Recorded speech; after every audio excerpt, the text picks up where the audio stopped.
Let's get ready to RPG! RPG! RPG! RPG! RPG! RPG! Hello, everyone. Welcome to this very, very, very late, sleepy stream. Welcome, everyone, to the Knights of Last Call in the dark. My name is Derek Melinda. How is everyone doing? Hopefully, well.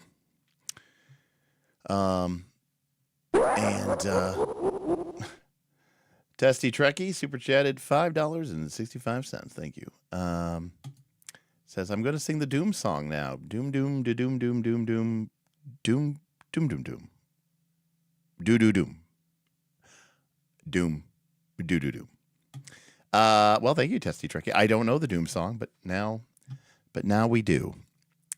Hopefully everybody is doing well out there. I, of course, just got back from GAMA. There we go. All right. I just got back from GAMA. Yeah, the fog was very bad. It took me a little bit longer to get home than I expected. I thought I was going to be home around 9, and I ended up getting home around 10 and change. Yeah. Anyways, we're here because I'm a sicko, and so are you. No, it's because Tuesday we had a really nice little stream from Louisville, from GAMA, from my hotel room, and we talked about Oathhammer, and we didn't get a chance to go through it. It is a big long game, and obviously with some of these first looks, when we have a big long game, we don't get through it all. But in this case, this was a game that one of our patron members donated golden tickets to get to the top of the list, and we had a lot of really great support for first looks and for tips. And so whenever that's the case, when the people and the views and the money speak, I'll listen. And I made an offhand remark. I'm like, yeah, no, of course we'll stream on Thursday. I'll drive back. I'll work the morning. I'll work the morning haul, and then we'll break down the booth, and then I'll hop in my car. I'll drive 6 hours home, and then I'll stream. And well, I did that. So here we are. Welcome everyone to the Knights of Last Call. How did the during press party go? Yeah, I mean, I want to kind of talk about the first look stuff first, before talking about GAMA. Obviously, it's a convention. It's I get a little stressed out. You get a little, you get lack of sleep and stuff like. I mean, look at that. I got like a little rash here or something. I don't know, from the pillow, from the couch or whatever. I don't know. Something hasn't really gone away. So we could talk about that stuff, but at least we're here to talk about the first look. So that's the key. So that's what we're gonna do. We're gonna talk about Oathhammer. I don't think it's ringworm. At least I hope it's not ringworm. It doesn't look like ringworm. It looks like just irritation. They probably use a different, I don't know, detergent or something, than I'm used to or something. I'm very sensitive skin, very hypoallergenic skin. So what we're gonna do is we're gonna stay topic. We're gonna stay focused. I'm good. I'm renewed with the dew, and then I'm gonna go to bed. So we're gonna talk about Oathhammer. Now we talked about this 2 days ago. So if you missed that, go check out the VOD. But in quick summary, this is a fairly standard fantasy RPG. It has kind of a very directed target, which is that you are a group of adventurers, predominantly thematically dwarves, but in theory you could be humans and elves and halflings, and you are returning to this this island continent that the dwarves' homeland. They were driven out, supposedly generations ago, from the Orcish invaders. So it's very Tolkien-like in that you have a group of dwarves who are returning to reconquer their reclaim their ancestral homelands, and the game is sort of a mix of new and modern, new and modern, and old. It uses dice pools, and you roll multiple dice pools. It's opposed checks dice pools, so that is definitely kind of more of a I would call it a more clunky old school system that's kind of feels more appropriate to something from the 80s or the 90s, but there are some really neat nuances that they're doing in this game that I think is really cool, and so I don't want to just dismiss it because it's got that. Duncan DT tipped $10. Are the dwarves digging a hole? Well, Duncan, we're going to find out about that, because in part 1, we covered character creation and the character attributes of the game. We covered the main skill check system of the game, the dice pool system, and we covered the combat section. But today, I want to cover a couple more of the chapters. So we're going to cover magic, we're going to cover exploration, and we're going to cover domains.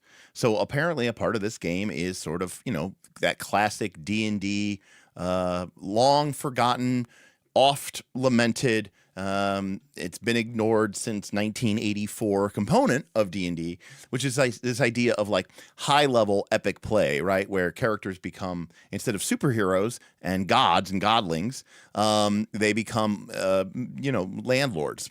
Basically, it's interesting how how through the generations and through the decades, in the 1970s and the 80s, the idea of being a high level character meant that you paid other people to do your job for you, and you became a king and just sat around. Now high level characters mean like that you are some anime character, and you go and fly through outer space and battle with gods. So there's a kind of a tonal shift there for sure. And in this game in particular, so far as we can tell, your hit points are rather limited. Your hit points, or grit points as they're called in this game, are a combination of two things. One is your character's toughness stat, which is basically constitution, and from what I could tell is going to range from somewhere between 3 to 4, maybe 5. And on top of that, you're going to add your character's resilience skill, which maxes out at 6. So if your character somehow started the game with a 4 or a 5 in their toughness stat, which is pretty high, and probably they're a dwarf like a dwarf warrior, and they put 6 ranks eventually. You spend your experience points to increase your ranks. You might end the game at, as far as I can tell, like 10 or 11 hit points. And you started the game at like 6.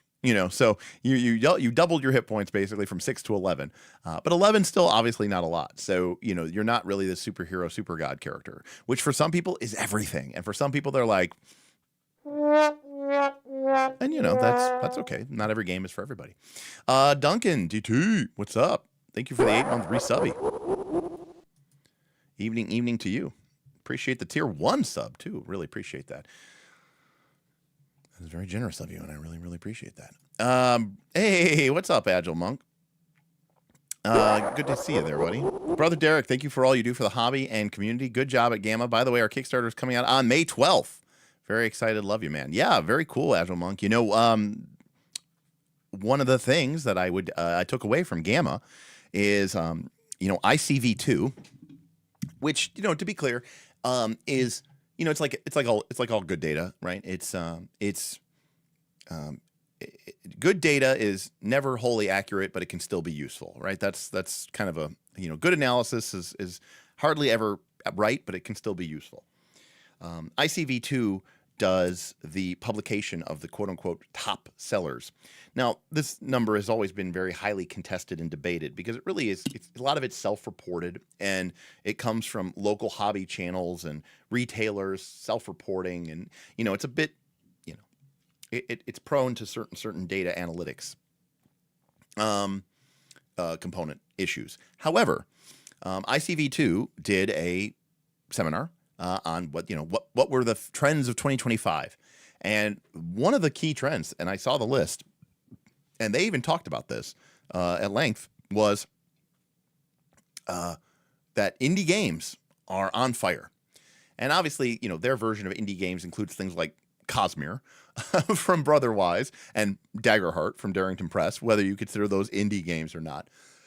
But the point they were trying to make was that there seems to be a real groundswell for new games and non-mainstream games, and that's pretty cool. I mean, so that's definitely got to be a feather in your cap for this hopeful success of your game. And I wish you the best of luck. And I would I'll happily plug it when it gets out there. Testy Trekkie sounds like a gritty underground indie game. Well, yeah, I mean, I'm pretty sure that's pretty close to what it is. I mean, it's not as super gritty as you would think. So I think that's what I think that's the key takeaway from this. It didn't strike me as super gritty. It didn't strike me as like grim, dark, gritty. It's definitely though not. I think people hear not super heroic and they immediately jump to gritty. But I think that's I don't think that's very accurate. I think that there's more nuance to it than that, right? So again, I think it doesn't have to be necessarily one or the other.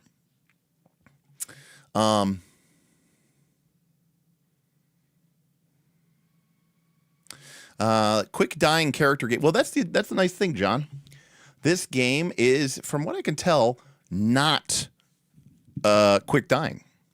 So again, we do have our other stream, but when your character is reduced to 0 grit points, you will roll on the D66 critical injury chart.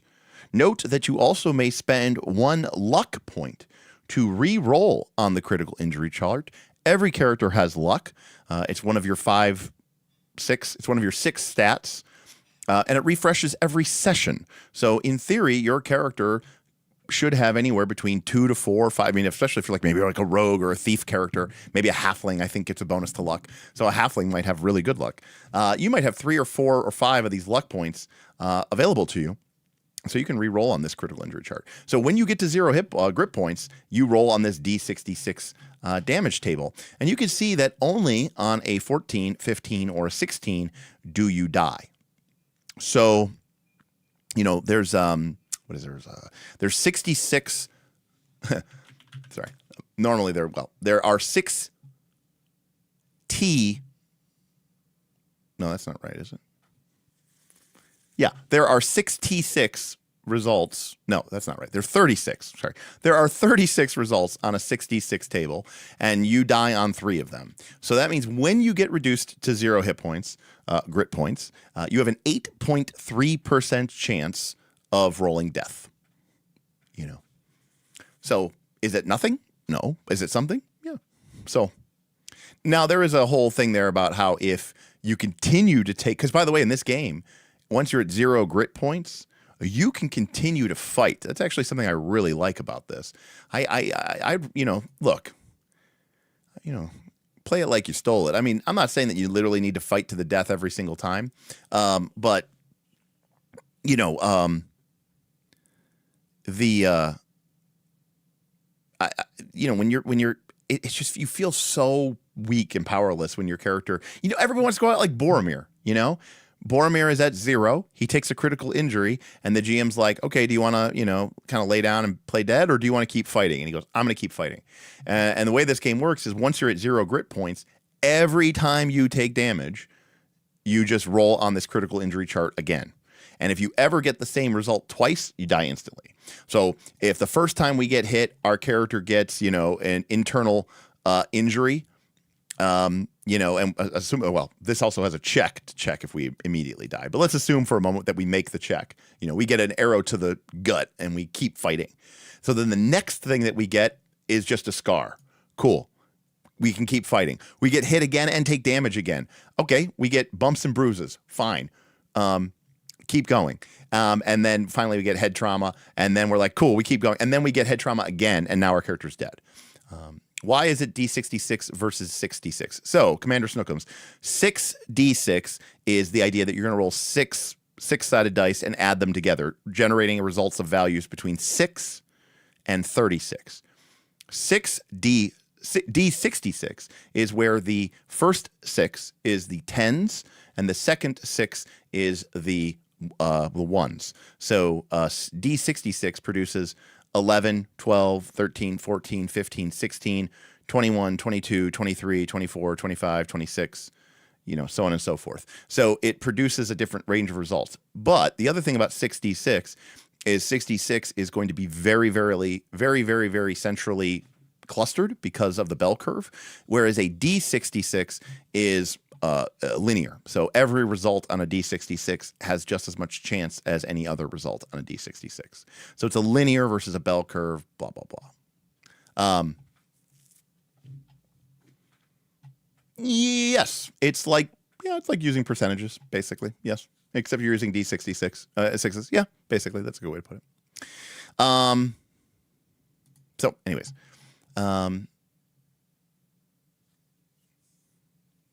so yeah, death is definitely on the line. I don't think it's it's not like har funnel and you go to 0, you're died instantly. Ha ha ha ha ha. Your character could get unlucky and could die very quickly. But also, I think your character. What I'm liking about this game, or what I'm getting a sense for what I like about this game, is if your character could always die. That is definitely on the table. If you go to 0. Again, 8% straight up chance to just die instantly. Not to mention that things like shattered skull, internal injury, severed artery, could also potentially kill you immediately, right? So realistically, your character could die from going to 0, but most of the time you're not. But it's more like, do you keep going? And if you do keep going, then you're really going to continue to escalate your chances of dying, which I think is important. So, anyways, so that we didn't cover is magic. We didn't cover magic, exploration, and delving. So we're going to cover magic, exploration, and delving, and we're going to dig a little bit into the Bestiary today. So, thank you everybody for supporting me, and again for being very patient with the channel. Obviously, I've been traveling. I'm going to be traveling a lot this month. Some of the streams are going to be on the road, or maybe from a busy party, which got way more crowded and loud than I expected it to. Sorry about that. Or from the illustrious, hotel room while Stephen Glicker stands on the other side of the room making weird faces at me. And then eventually gets tired and goes to bed because he's like, I can't believe you're still streaming. We have to work in the morning. Go to bed. So anyways... So I appreciate you all hanging out with me, and it means a lot to me. And, tried to explain it. A lot of people at GAMA were like, I don't get what your channel, you know? And I was like, I don't know what to tell you, man. We're a weird bunch. So magic in Oathhammer is it's inherently it's inherently weird. Its origin often debated by scholars. So it's it's kind of a mysterious voodoo thing here. We require hand gestures. We only need a single hand. Every spell has a difficulty value. That's how many successes on a check that we need to meet. So it is magic spells require a check in order to cast them. All right. So it's not one of those just you get to instantly fire off your spell. It's one of the make a spell check type spells. We've got durations. Looks like they could be measured in rounds, turns, minutes, hours, or days. And some spells just last for the entire encounter. We've got ranges, feat, spell, touch. People can make spell saves. So, this is all, obviously this is, a downside to magic is that now the spellcaster, not only do they have to make a check just to get the spell off, but then the person that you're affecting gets to make a spell save. And if the spell save is successful, the spell has no effect on its target. So, automatically right off the rip, this is going to make magic presumably less reliable and potentially less useful as a combative option, simply because now you have to pass your check and they have to fail their check, so they get like 2 chances to sort of not be affected. Every time a character rolls a 1 while making a magic check, so I assume this means on your D6, right? Because this is a D6 dice pool game. You're going to be rolling a bunch of D6s, and every, depending on the color of the die, but generally every 4, 5, or 6 is going to be a success. And if you roll a 6, you get to roll another dice. They continue to explode. So, if we're trying to get 3 successes, we might roll a pool of D6, and we're looking for those 4s, 5s, and 6s because those are going to be successes. And if we do get any 6s, those explode. But the larger our dice pool, the more likely we are to succeed. However, the larger our dice pool, the more likely we are going to roll 1s. So if we roll a 1 every time we roll a 1 on our D6s, we incur a point of arcane stress. Only magic checks related to spell casting cause arcane stress. And this is a nice little addendum here. Exploding dice cannot cause arcane stress. I was wondering, I was like, oh, that kind of sucks because you might get punished for your exploding dice. So it's just your base dice. Okay, so more dice, more powerful, but potentially more stressful. Some spells are magic missiles, and these can be intercepted, similar to mundane range attacks. We talked about the intercept rule, which I said, oh, this feels a lot like from Middle-earth strategy battle games, which really got it from Mordheim. And the creator of the game, who was in our chat, was like, yeah, oh my God, yes, I got it. I was inspired by Mordheim, and I was like, that's pretty awesome. So basically, if somebody casts, an acid arrow or a flaming bolt, someone in your party potentially could, jump in front of that and take the hit. Spellcasters must record their spells within a tome known as a grimoire. If you do not have it, you get -2. When it says -2, it means -2 dice from your pool. So you basically you don't need your spell book, but if you don't have it, you get a penalty. Characters can learn spells from other grimoires by making an academics check. On a success, they learn the spell without the need to spend EXP and records it within your own tome. One of the things that was available to us remember we earn experience points. And then we can spend our experience points. And there's not a whole lot to spend our experience points on. This is a levelless game. So the only thing that we can do is we can either upgrade or get a new skill. So 50 XP takes us from not having a skill to having 1. Then we have to spend an additional 100 XP to raise it to rank 2, an additional 150 XP to raise it to 3, and so on and so forth. Then if we want to get a new special trait, which is kind of like a feat or a power, it's 100 per. And then we can see here that acquiring a new spell or miracle costs 50. But if you get a grimoire in game, diegetically, you can just get it. All right. If you are wearing medium or heavy armor, you incur a penalty to your check equal to the armor value of your thing. So again, you can cast spells, but just kind of like 3rd edition, where they were like, yes, you can cast spells in armor, but you'll have a 30% mischance or 40% mischance.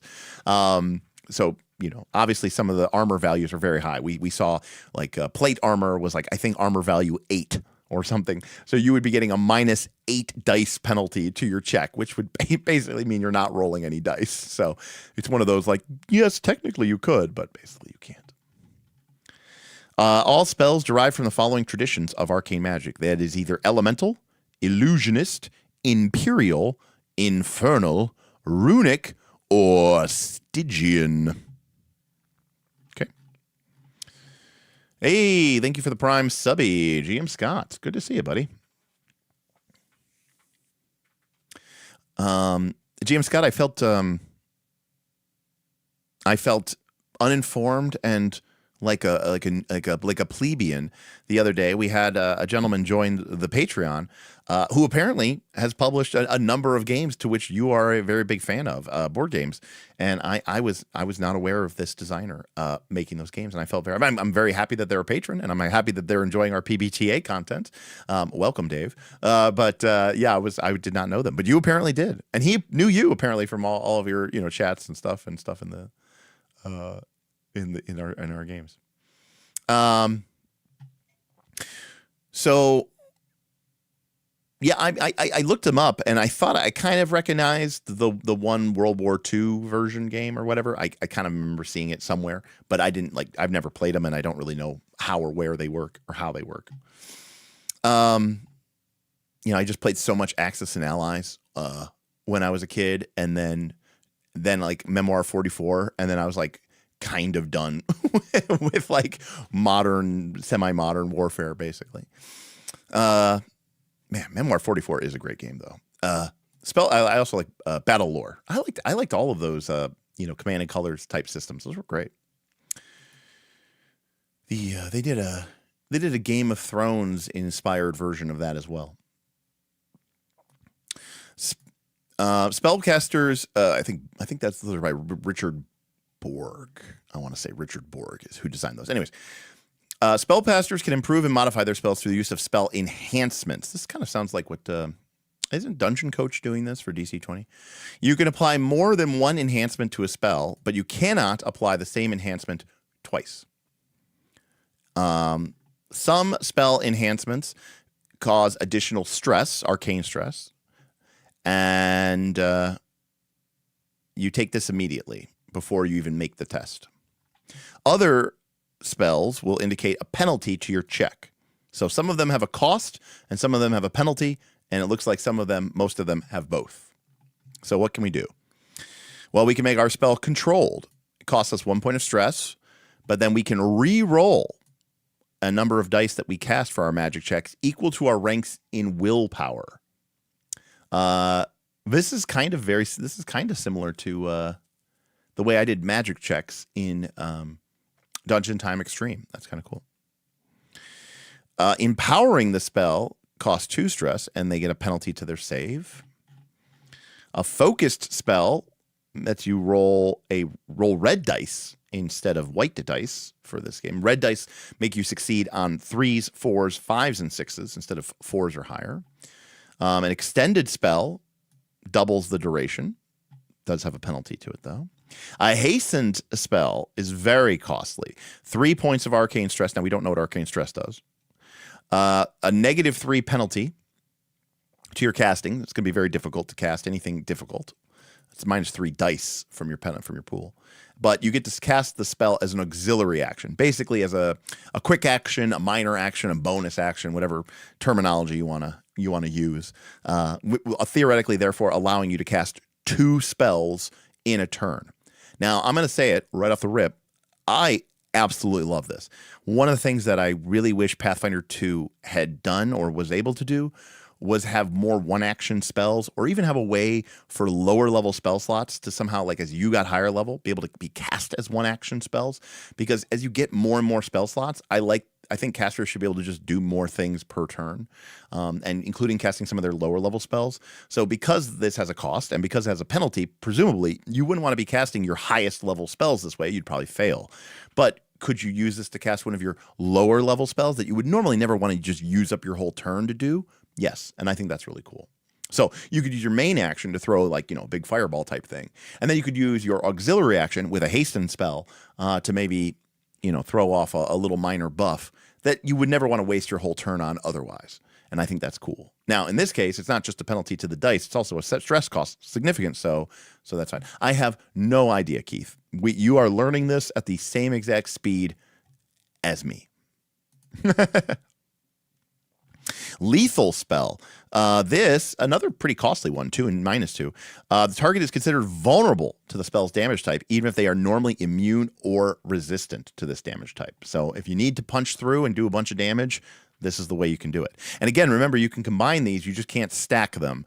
So, for example, we could make a spell both lethal and empowered so that we're doing, and penetrating, but we're obviously going to be taking massive stress costs and massive penalties. Now, again, we'll get to what stress does here in a minute. A safe spell, remember how I said that if you roll the ones, that you accumulate stress? Well, in this case, if you take a -3 penalty to your spell, if you roll any ones, you don't get any stress. But if you fail, you can't cast that spell for the remainder of the day. So that starts to answer, Keith, the question, which is to try to imply that I think when you acquire a spell, you can cast it basically over and over and over again. If you cast it safely, then you can't cast your spells. What's cool is this really reminds me of, I think it's called safe casting from Year Zero, from Forbidden Lands. I actually think it's called safe casting, which is like you have an ability, because like when you cast spells in Forbidden Lands, there's always a chance that like randomly you're going to like turn into a demon and like get sucked into an alternate dimension or like break all the bones in your body or something, which is cool. But like when you're casting like a low level spell, it's kind of like, should I really be having a chance to rip my spinal cord out through the back of my head just because I cast a spell? And there's an option in the game to do what's called safe casting. And it basically tones down the power level of your spell a bit, but it guarantees that you won't, risk having a demon rip out of your chest. So very cool. That's a nice little counterbalance. It may seem silly, and it may, again, dice pools and all that stuff. Again, I've kind of gone on about that, but these options are very interesting, and I like the combination of both stress and penalties. Now, maybe we don't talk about arcane stress. Where is arcane stress covered?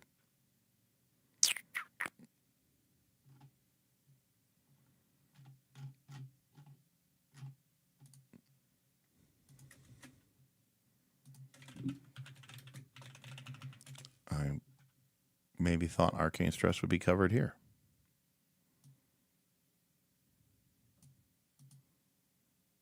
There we go.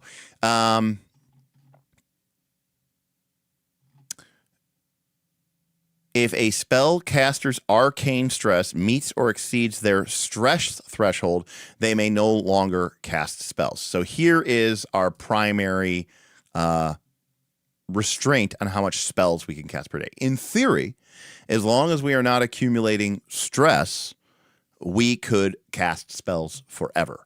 But if we start rolling ones, which will happen, or if we start using all those spell enhancements, which automatically give us stress, then we will eventually no longer be able to do it. And it looks like you remove all of your stress after 8 hours of rest. So that's kind of what clears it. So that's really neat. That's a cool system. And that's why with the safe casting, which makes it so that you can't accumulate stress, if you fail, that spell gets locked out, because otherwise you could basically cast infinitely forever as long as you're willing to make checks.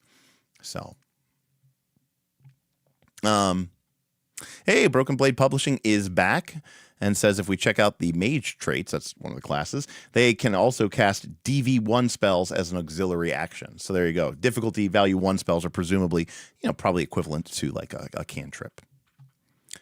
So elemental magic is one of the traditions, and we've got air elements, earth elements, fire elements, and water elements. If you're near or in your particular element, looks like you can get a bonus to your check. And we've got, it doesn't really look like there's levels, it's just difficulty value. Like, for example, boiling someone's blood, very powerful, but it does have a difficulty value of 7. So you are going to be very hard pressed, I think, to cast this spell. That means you need to get 7 successes. And, you know, you're not going to be casting this at level 1. Although, in theory, or not level 1, but the beginning of the campaign, I suppose you could acquire this spell, but my response would be good luck casting it. So, yeah. So, and we can see here, though, it lasts for many rounds. The save to resist it is very high. They have to get 5 successes on their resilience. And they suffer 3 damage dice each round. They're rolled on black dice, and they ignore armor. So they're basically going to remember black dice are successful on a 2 or higher. So close to 1. I mean, you know, you could obviously roll a 1. But generally speaking, they're going to be taking 2 to 3 damage, right? 2.5 damage to 3 damage every single round for 2d3 rounds, right? So they're pretty much going to, once they fail the save, they're kind of toast, right? They're going to definitely run out of grip points, but it's very difficult to cast. So powerful, but hard to pull off. But you could also turn somebody so that they can breathe water, and we can see here the duration is an hour. Buoyancy is kind of a water walk. Burning Fury is like a damage buff to somebody.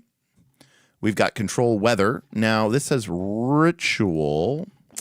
I don't recall what that trait means. I didn't recall seeing it in the magic section, so maybe that's something that's addressed in the classes or something. But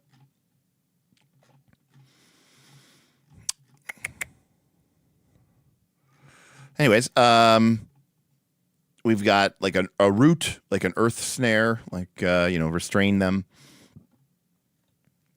Control flames, basically. Big AoE, dragon cone, fire. You can, kind of cancel other people's flights. Excuse me. You can make someone immune to elemental damage.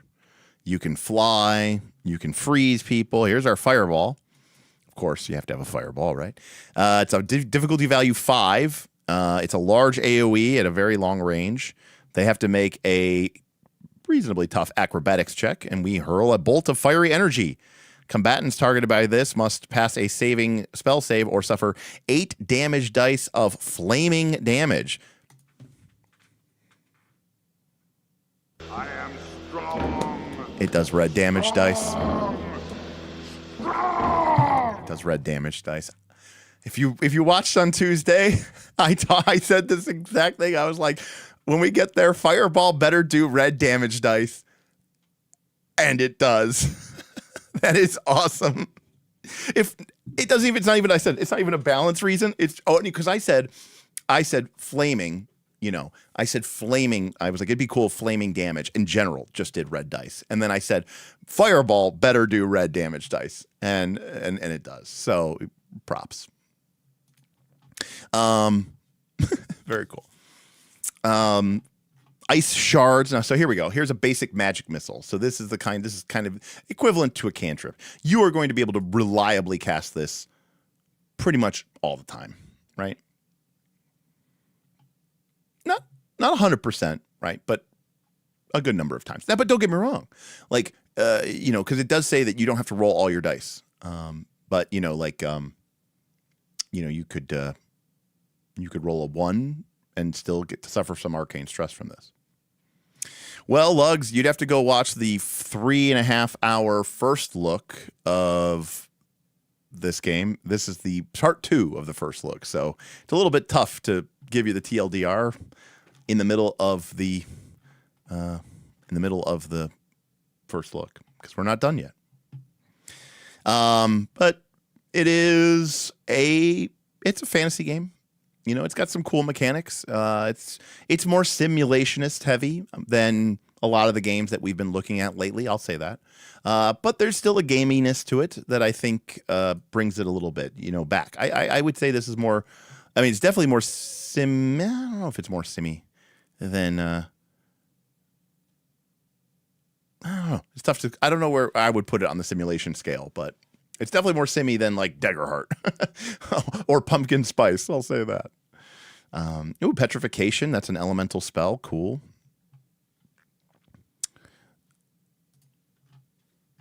Quicksand, magic flame. I mean, there's a lot of spells here. This is just elemental, by the way. Resist element, shield of stone, lightning bolt, twin lightning, steel skin. Look at this. For the encounter, the target becomes immune to physical damage. Beefy. Wall of fire, thunderclap. All right. So then we have illusionist magic. Has a little bit of an additional addendum here. If you suffer arcane stress, you become confused yourself for 1 turn. And we've got things like charm, dominate, disrupting thoughts. Again, the ability to destroy illusions, distracting illusions, doppelganger, fear. So it's not just illusions, right? It's kind of got like a mental, kind of an enchantment charm theme to it as well, because we've got charm, dominate, distractions, confusion effects, fear effects. Very cool. Very Nethermancy-ish from Earth Dawn. Kind of also feels like an enchanter from EverQuest as well.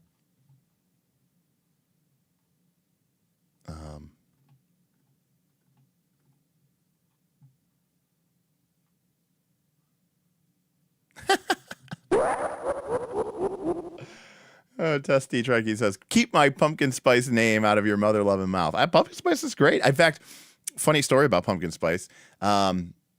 I don't remember how it came up. Oh, Evan from Nimble was at GAMA with JP Couvert, and they stopped by the booth and we were chit-chatting and we were talking about Evan's success and is he going to hit $1 million? And you were like, he was neck and neck with pumpkin spice, and we're talking, and then they're like, what is this pumpkin spice? And I explained it to, JP Couvert and Evan, and then JP Couvert was like, oh, that game sounds cool. I got to get it. Evan, not so much. But it was funny watching JP be like, "Oh, that sounds great." That was my bad JP impression, but there you go. So this is cool. I love illusionists. I mean, I played an enchanter in EverQuest. I played several illusionist mage enchantment mages and stuff like that in D&D over the years. I love it. I think it's fun. I think it's way more fun than doing damage. You know why? Everybody can do damage. The rogue can do damage. The fighter can do damage, right? But this is cool stuff. This is stuff that only the mage can do. And when in results, hit him with the mind razor. Okay. What game has the mind razor spell?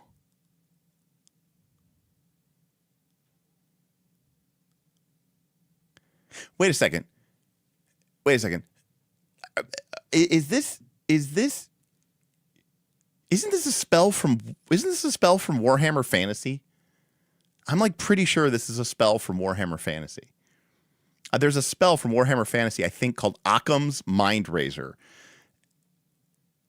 There's definitely, I'm going to go on a limb and say the fact that it's called Oathhammer, by the way, I'm going to go on a limb and say that Black Blade Publishing likes Warhammer. I don't know that this is 100% Occam's Mind Razor from Warhammer, but it does sound. Yeah. Anyways. Yeah. I know Oathhammer has the Mind Razor spell. We're looking at it. I said Warhammer, not Oathhammer. Warhammer. Okay. There we go. You would be correct. I love Warhammer. Respect.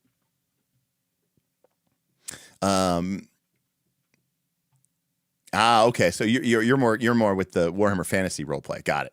Very cool. What do you think, Broken Blade? What do you think of the new Warhammer Fantasy? The old world, not the war game, but the Warhammer Fantasy, the old world, the role playing game, right? Because now there's like 3 or 4 versions of Warhammer Fantasy. I don't know if you've taken a look at that one yet. It's kind of cool. It's different, obviously, than the traditional, D percentage dice system of Warhammer Fantasy roleplay. But yeah, okay, very good. You would be correct. I love Warhammer. Good stuff. Oh, okay. Well, Broken Blade, we did do an extensive first look on the old world. So if you do look on our channel in our live tab, you will see a first look just like this, but us covering the old world. So, Tim says, Tim loves illusions. It says, Phantasmal Killer is my all-time goat. I remember casting it from behind an illusionary wall to kill a Hydra. Phantasmal Killer is a fun spell. I love that it's like the first instant death spell you get, and obviously it's got like an additional like couple of barriers that you have to check, but if you can pull it off, it's really sweet. Okay. So Imperial magic is most commonly practiced form of sorcery. It was the elves who refined these spells and compiled them into this tradition. Imperial magic is far more predictable and safe than other forms of magic. So these spells, look at this, never impose more than 1 point of stress, even if you roll multiple ones. So you are encouraged in this case to roll all of your dice and not have to worry about it, because even if you roll 3 or 4 ones, you're not going to take 3 or 4 arcane stress. You're only going to take 1. And so we can kind of see some of our generic magical effects here, right? Like alarm, detect magic, counter spell, detect poison, your basic eldritch magic missile, right? Basically eldritch arrow. So we see a lot of your like kind of generically useful magic spells here, but I wouldn't expect anything super bang bang flashy because this is a relatively safe school, right?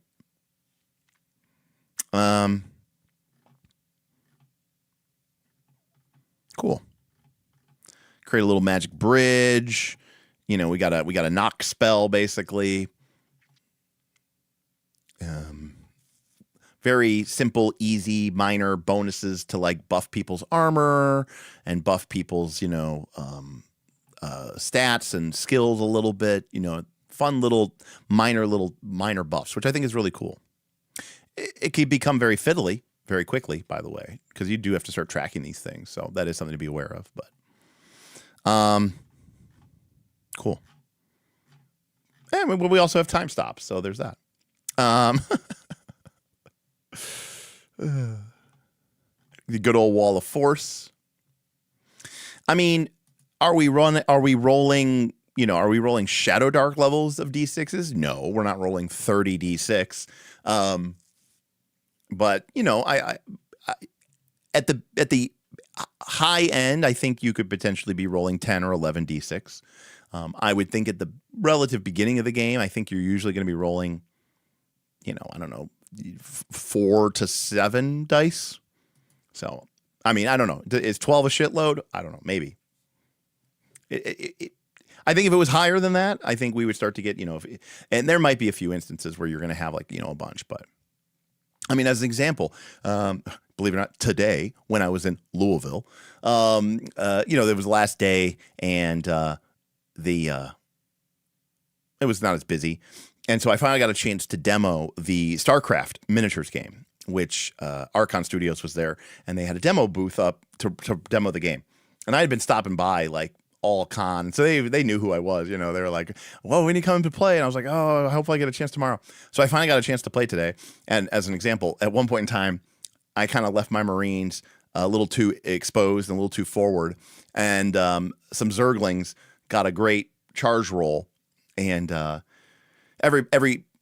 when you charge, everybody rolls a D6 and adds it to their movement, and Zerglings get to roll 2d6 and take the high. And in this case, he rolled a 6 and like a 3, so he took the 6. So he was able to make this really long charge. And these like 10 or 12 Zerglings got into combat with me, and yeah, he rolled like I don't even know, like 40 attacks or something. Like it was a lot of dice. The Marines did not survive. I will say that. But I did manage to kill Kerrigan, so there's that. All right, infernal magic is infernal magic is not only is it dangerous to your mind, it is dangerous to your bodies. For this was taught to mortals by demons. In addition to taking arcane stress, you lose basically a hit point for every point of arcane stress that they incur while casting infernal spells. So infernal spells, very, very dangerous, because if you took 3 or 4 arcane stress, you're now taking 3 or 4 grip points of damage. So this is kind of our warlock thing, but except it actually has a cost. So, I know already 5e people are losing their minds. You have to acquire a demonic patron first in order to cast these spells. So it's bad news bear stuff. You're summoning abyssal demons, and you're exploding in flames, and you're doing a blood pact with people and conjuring demonic imps and transmogrifying yourself into a demonic visage and demonic creatures, and you are enthralling and binding demons and creating portals to hell. So it's evil stuff, I guess. Are players supposed to take this? I don't know. It sounded like your guys are supposed to be good guys, so maybe this is just for the bad guys. I don't know. And then the last type of magic is runic magic, which is the ancient form of dwarven sorcery. Cool. Another clear shout out to Warhammer. In Warhammer, dwarves never have wizards. Dwarves cannot cast magic. But dwarves can make runes, and they believe that magic is too capricious to be just thrown around. But they will hammer it and beat it into items through runes. And you can put them into weapons, and you can put them into armor, and you can put them into talismans. At least in the war game, you can. And apparently in the RPG, you can also put them into places, like to do this warding thing. So there you go. One of my favorite things from the Warhammer Fantasy, Warhammer Fantasy, the war game, when you're playing dwarves, is like everybody else, all the other races and stuff get lists of magical items that you can take, but it's just like a magic item, and that's what the magic item is. You pay the points, and that's the magic item. But the dwarves get these lists of runes, and each rune costs a certain number of points, but you're able to customize and kind of basically build your own magic item by combining different runes. And you can combine weapon runes and armor runes, and there's master runes and regular runes, and there's some awesome stuff.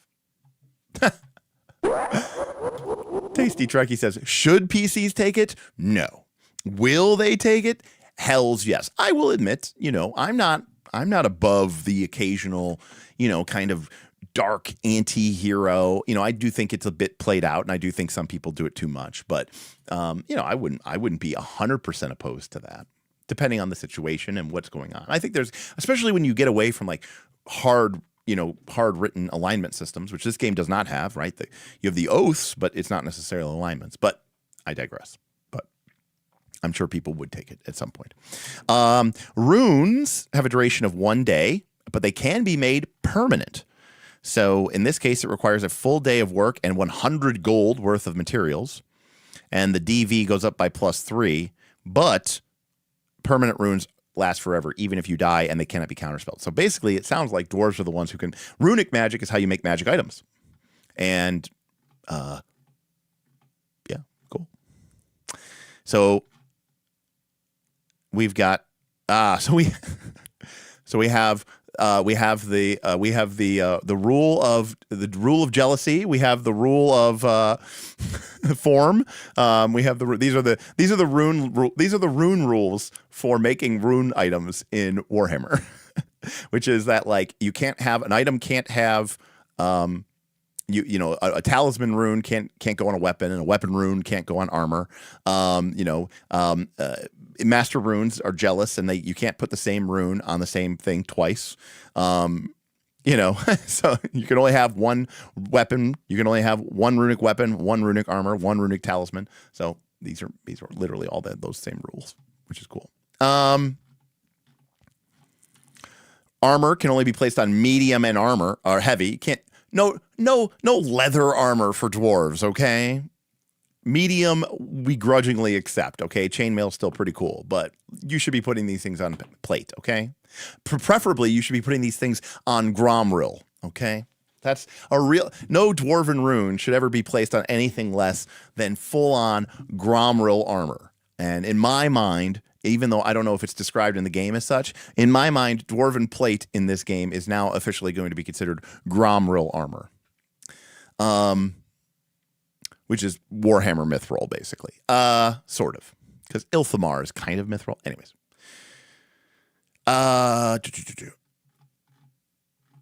And some runes are exalted, and they have to be activated.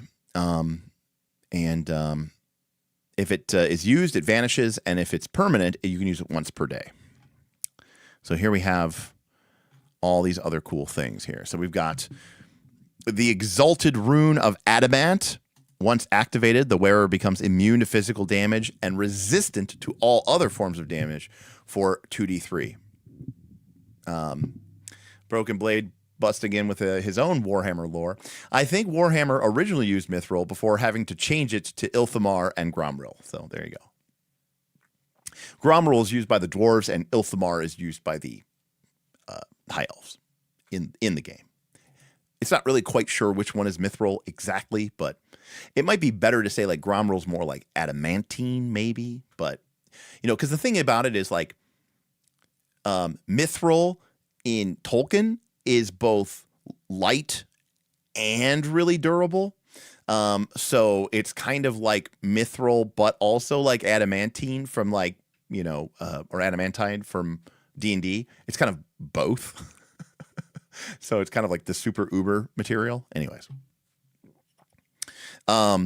It is cool. So again, if you make this not permanent, it's one and done. So you could cast this you could put this onto an armor and it's one use. Now, if you do manage to make this permanent, remember the DV goes up by 3. So the casting value of this would be 9. Very difficult to get. But if you manage to do it, they can use it once per day. So this is a very cool, like once a day, or once you inscribe it, you've got this one-time use of you're going to be pretty much an unstoppable juggernaut for, a good couple of rounds. Exalted Rune of Death. Once activated, the weapon's next successful attack gains a +6 bonus to its damage roll. Combatants killed by this attack die in a gruesome and spectacular manner. We've got a Rune of Healing. Restores all of your grit points. Which again is on the same level of power, by the way, as the Rune of Adamant and the Rune of Death. I keep wanting to call it the Master Rune of Spite. The Exalted Rune of Spite, because there's a rune called the Master Rune of Death. There's a thing called the Master Rune of Fate. There's a thing called the Master Rune of Spite. This does once activated, this rune deals 8 damage dice to every enemy that hits you with a melee attack for the remainder of the encounter. Very cool. And then we have some easy ones here, right? Like Rune of Fortune. This gives you a +1 bonus to fortune checks. Rune of Magma, also known as the Rune of Burning in Warhammer. This rune grants immunity to flaming damage. Very cool. Ooh, nice. The Rune of Fortitude gives you a +1 to hit point and a +1 to resilience checks. But remember, +1 hit point in this game is actually pretty sweet. You don't get a lot. Rune of Slaying. This weapon now deals black damage dice against large and huge combatants. Remember, so normal damage dice do damage on a 4, 5, or 6 on a D6. A black D6 damage dice does damage on 2 or higher. So very cool. Literally the Rune of Stone from Warhammer. Yeah. So if you're a Warhammer fan, you already know what all these do. Okay. And I'm sorry, we actually do have one more. I forgot about it. Stygian. These are malignant in nature, warlocks fascinated with necromancy, conquering death. Snake worshippers from the mystical realms. When a spellcaster incurs arcane stress while casting Stygian magic, they permanently lose 1 rank in an attribute of their choice. Oh, shit. Well, that's not good. That seems rather intense. So that's really nasty.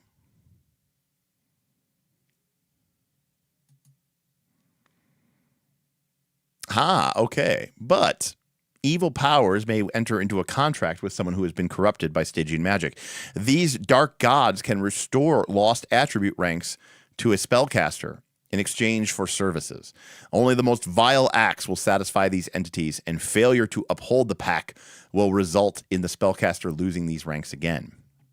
In addition, Stygian mages can sacrifice their own hit points in order to gain bonuses to their magic checks. So to be clear, if a Stygian caster is willing to sacrifice their hit points, they can get a massive bonus to their magic check. And that being said, they are likely going to start basically eating away their character or their PC or NPC. But by entering, by performing dark gods and, sacrificing, virgins on, virgin maidens on black altars in the deep darks of Set's temple, they can restore that through that element. So, do you know the riddle of steel, boy? Steel isn't strong. Flesh is stronger. Look at the power. Look at that young girl there on the rocks. Come, my child. That is power. Look at the power I gave you. The power in your heart. Such a waste. Contemplate this on the tree of woe. Crucify him. All right, anyways. Great line. Affliction. Range, 100 feet. Pretty long range. It's a contested save, so it's not binary. It's they roll, you roll. They lose a number of grip points equal to your spell's success value, and it ignores armor. So this just straight up drains your life, basically. Now, you do get to potentially resist it, but it's very unlikely that even if you succeed, you're still losing something if they roll high enough. So nasty. All right, but then let's go straight to the top. Army of Darkness. 1 day, 1 mile, you reanimate all corpses within range into undead servant. Corpses are reanimated as zombies or skeletons.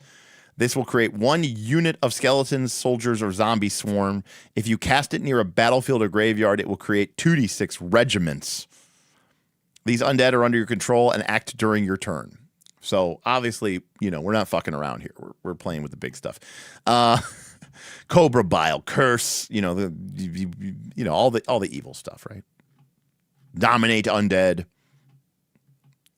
Nasty stuff. So again, presumably for the bad guys. Presumably.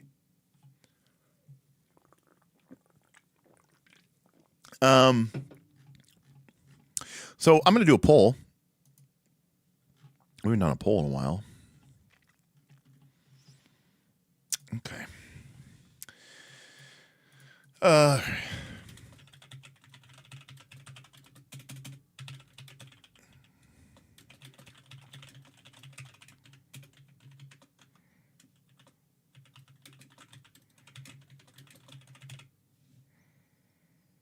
right. And the new poll is up. Can necromancers ever be good, or at least not evil? So, yes, they can be good or not, they can be neutral or gray or never. Necromancer, always bad guy.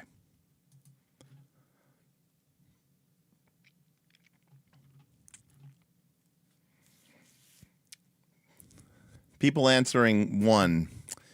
You and I have very different you and I have very different definitions of morality. Look at that. We got a Soul Steel, Shroud of Darkness, all the evil stuff.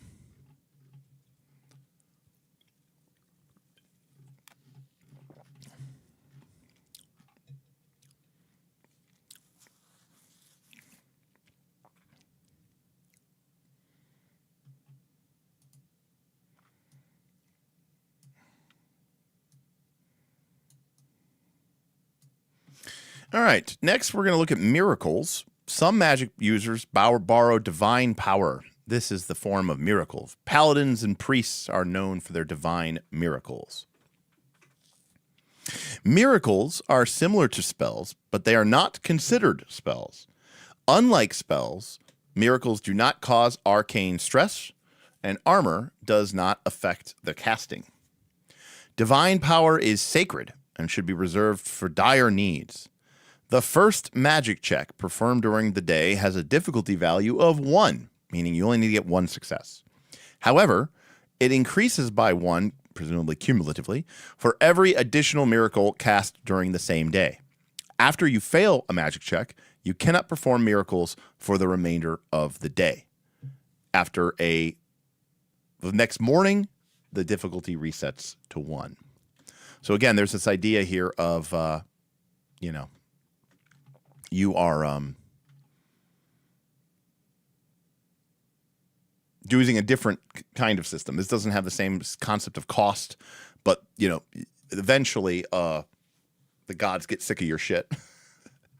But the first thing you do each day is kind of free, it's really simple to cast.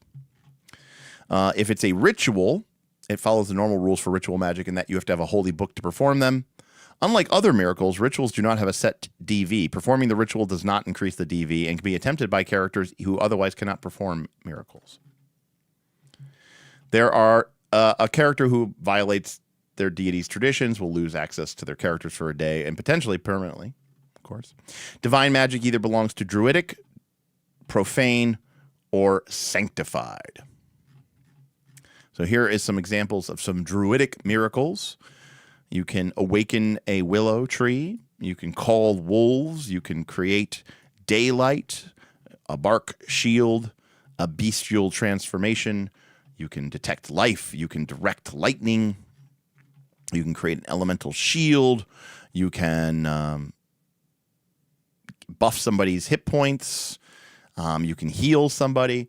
So again, the cool thing about this is if you are a druid, right, and you have any of these miracles, the first one you cast each day is very easy. It's only DV1. The second one is DV2. The third one is DV3. And so, especially at low levels, you'll be lucky if you can get, 1 or 2 or 3 of these off a day. When you get higher level, you'll probably be able to get more because you'll have a higher skill. At the same time, you could get unlucky, and your first spell of the day could fail, and then you're done. You're done for the day, basically, I think.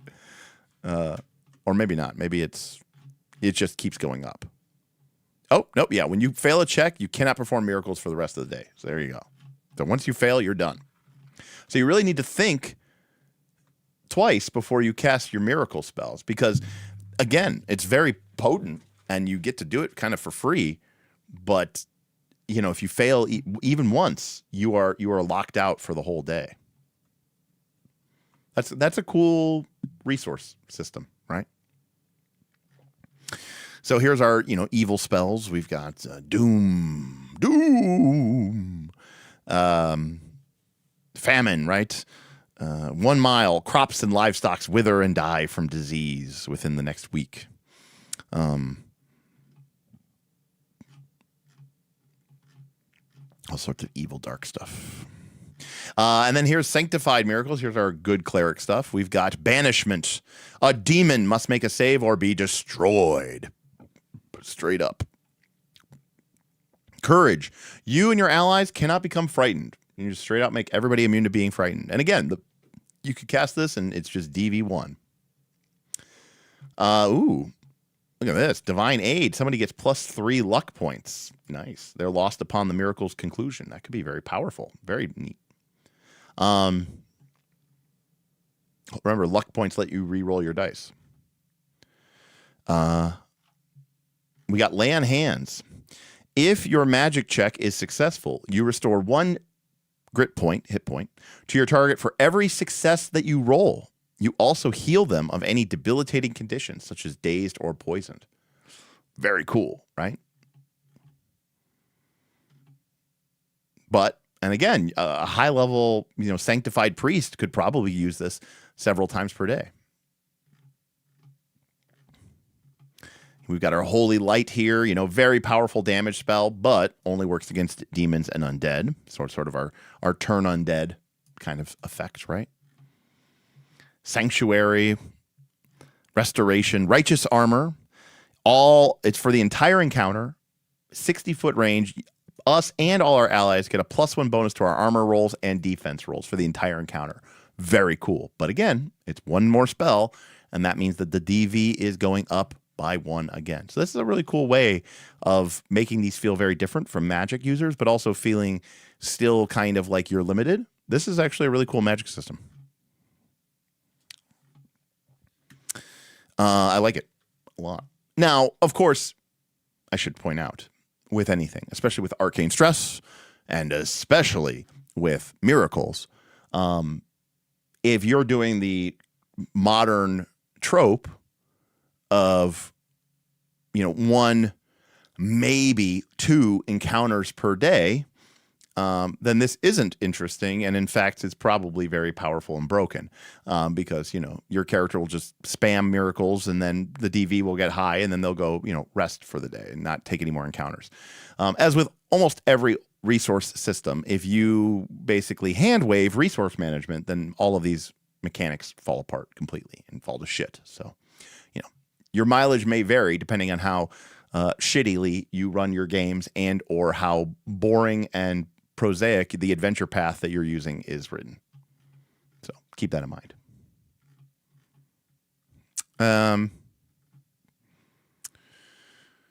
Magic items. We have magic armor, magic foci, which are basically magic tools for magic users, such as probably wands and staves and stuff. Magical talismans, everything from jewelries to cloak. Note, a character may wear and benefit from no more than 2 talismans.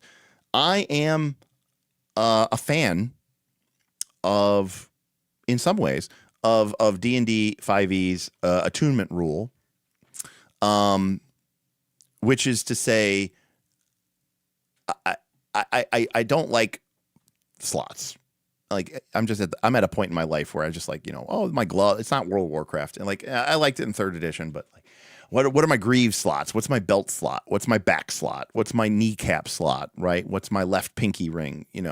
I'm kind of over that, but I like this idea that, we have, I like that you can just have your weapon, your armor, your basic stuff. And then you can have, a handful of them. So in this case, you can have 2 talismans and 2 trinkets. And the distinction here is that trinkets are for non-combat functionality. And I like this.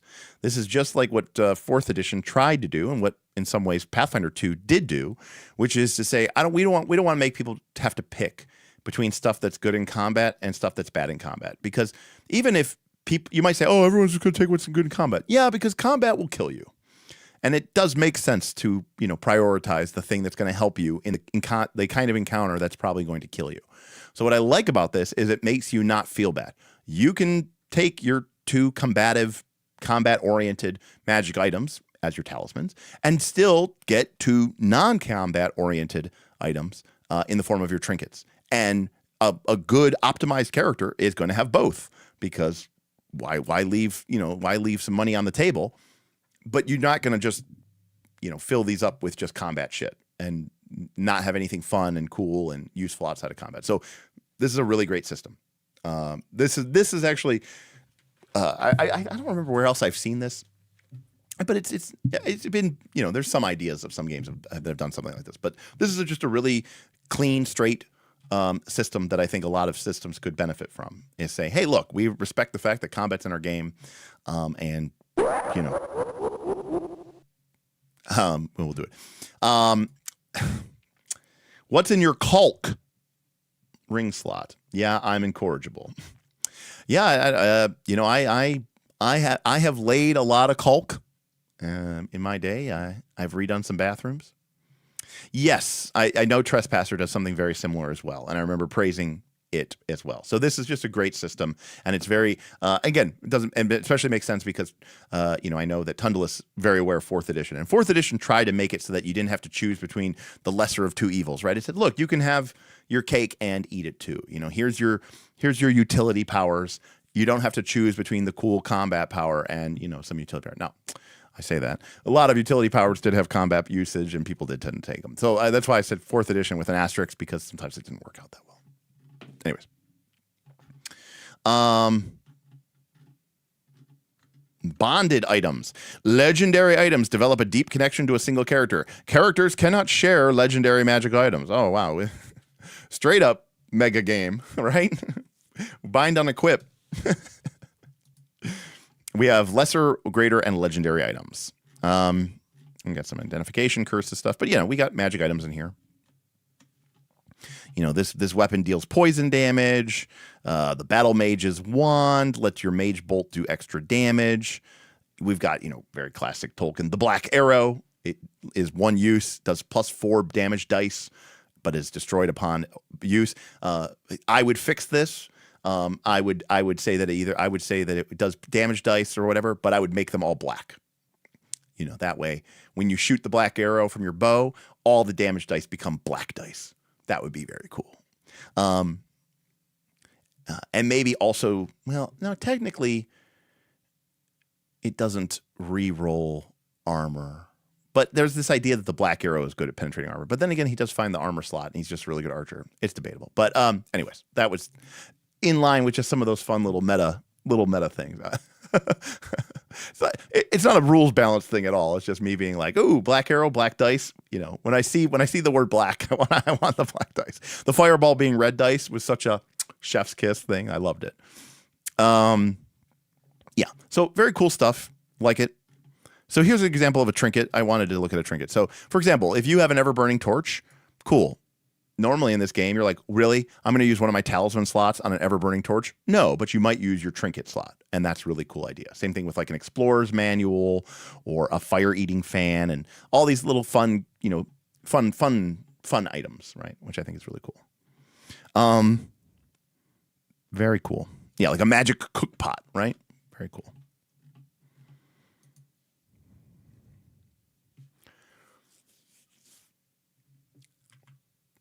Also, just in general, as we've moved forward in time, when I think about games like Beacon, and perhaps this game, I'm just becoming less and less enthralled by these games that let you just like accumulate more and more and more and more shit on your character sheet. Where it's like, by the end of the game, it's like, I've got 40 magical items. I've got 30 powers. I've got 40, 40 auxiliary powers and skill feats and normal feats and class feats and ancestry feats. And it's just more and more and more and more and more. Just because I guess the reason they probably do that is because they don't want people to have to make decisions. Because when people have to make decisions, like where they have to choose, between things, they're like, why can't I just have it all? And I know people get really like, huffy and puffy. But I don't know. Number one, I like having people have to pick. But number two, I just like the idea that like, I just don't want the mental capacity of just all those items and all those powers on my character sheet. It's just a lot. I don't know what that number is. I don't know exactly what the right number is, but there's a upper limit and I don't want to exceed it. So these are cool.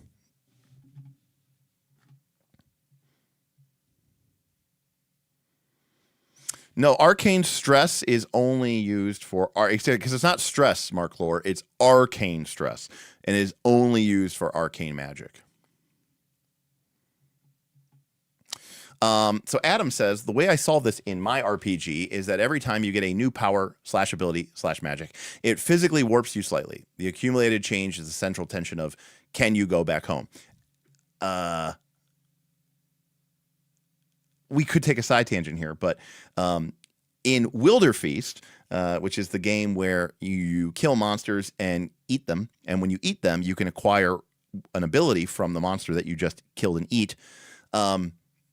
In the game, as written, you can accumulate as many monster abilities as you want, which is fine. And I don't know that they're, I don't know what the longevity of that game is, what they're thinking of it. But when I was thinking about the game and running it as a mega game, and I did want to do many changes in it, not because I thought that the game was problematic, but just because I think it's more interesting. One of the things I'm doing is introducing this idea that every time you acquire a monstrous trait, you have this monstrosity score that goes up. And there's a tension, kind of what Adam was talking about, between your humanity and, you becoming a monster. And yes, becoming monstrous makes you very powerful, but it could also make you lose touch with your humanity. And there's that basically, as Adam said, there's that central tension of, can you go back home again, right? If you stare too deep into the abyss, beware, for the abyss will stare back, So those were our lesser items. Here are our greater items. Bracers of Butchery, just straight up +1 bonus to all damage rolls. Sick. Cloak of Protection gives you a +1 bonus to armor rolls, and it gives you a hit point. Imagine if you had a Cloak of Protection inscribed with the rune of stone or whatever it was, from the Dwarven rune. You'd have yourself, maybe, I don't know if you could do that, but if you could, that's a really nice little item. I'm assuming you can. And then, of course, we have the legendary items. Dargle Dune, the Scales of Lotan, the Hero's Vow, right? Named items. I love named items. I know it's very unpopular. I hate I hate the materia system for runes and, just hey, oh, we just build your own item.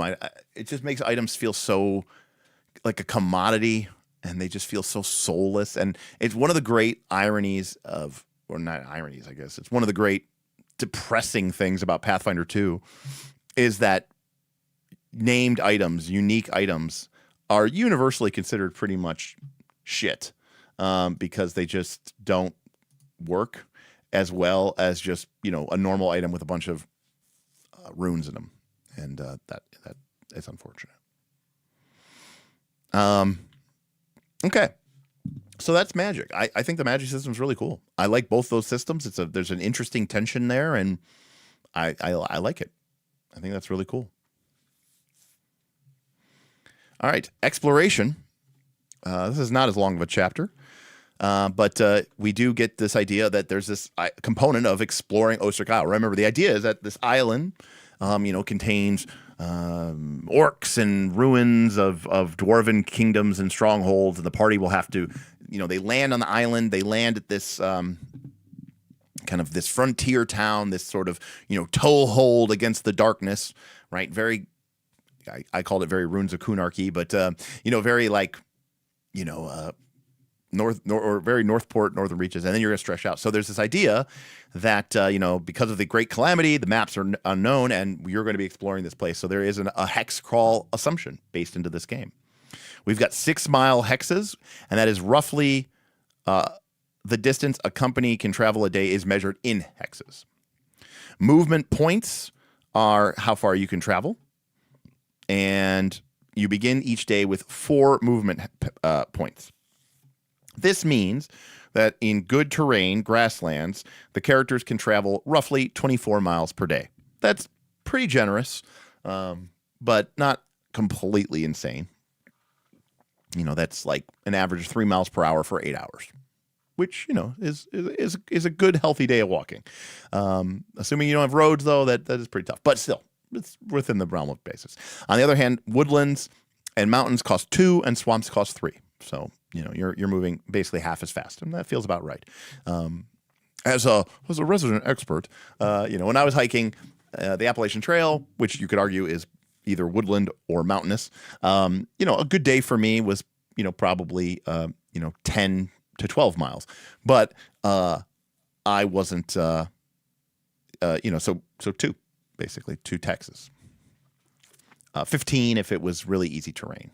But I also wasn't carrying armor and really heavy stuff. I was carrying modern ultralight gear and stuff. Maybe we're not supposed to see this map. I don't know if this is the map that we're not supposed to see, but apparently it's in the book, so don't look at it. But we do have some cool names here. Oh, these are the ancient dwarven halls. Remember, they said there were 7 halls, right? There was Glimmer Keep, Saltgate, Hammer Hall, Shield Spire. That's a cool name. Blackhold, Derwin's Deep, Valor Forge. That's a cool name. And Scornstone.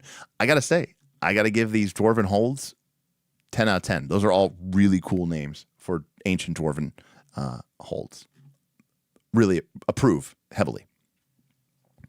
Also, let me just say something. I've said this before on my channel. I'm a big fan of calling stuff, normal words, because people will remember them, right? It's very tempting to call, your swamp,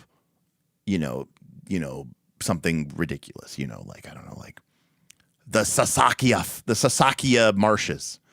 No one's ever going to remember that. I don't know how to tell you this. I don't want to hurt your feelings. No one is going to remember it. You call it Gloomfen, people get it. Hey, what were the names of those icy peak mountains that we were up near Valor Forge? Oh, the Frost Peaks. It just works. The Whispering Woods, the Umbral Pines, the Middle Lands, very good. This is about as far as I'd push it. Jotun's Heel. All right, that we can accept that. That doesn't always literally have to be. Yeah, no FBT names. Just no. Well, I've always said this before. Number one, because your players will remember it better. Number two, you avoid the risk of your players not really meaning to, but giving it a stupid name.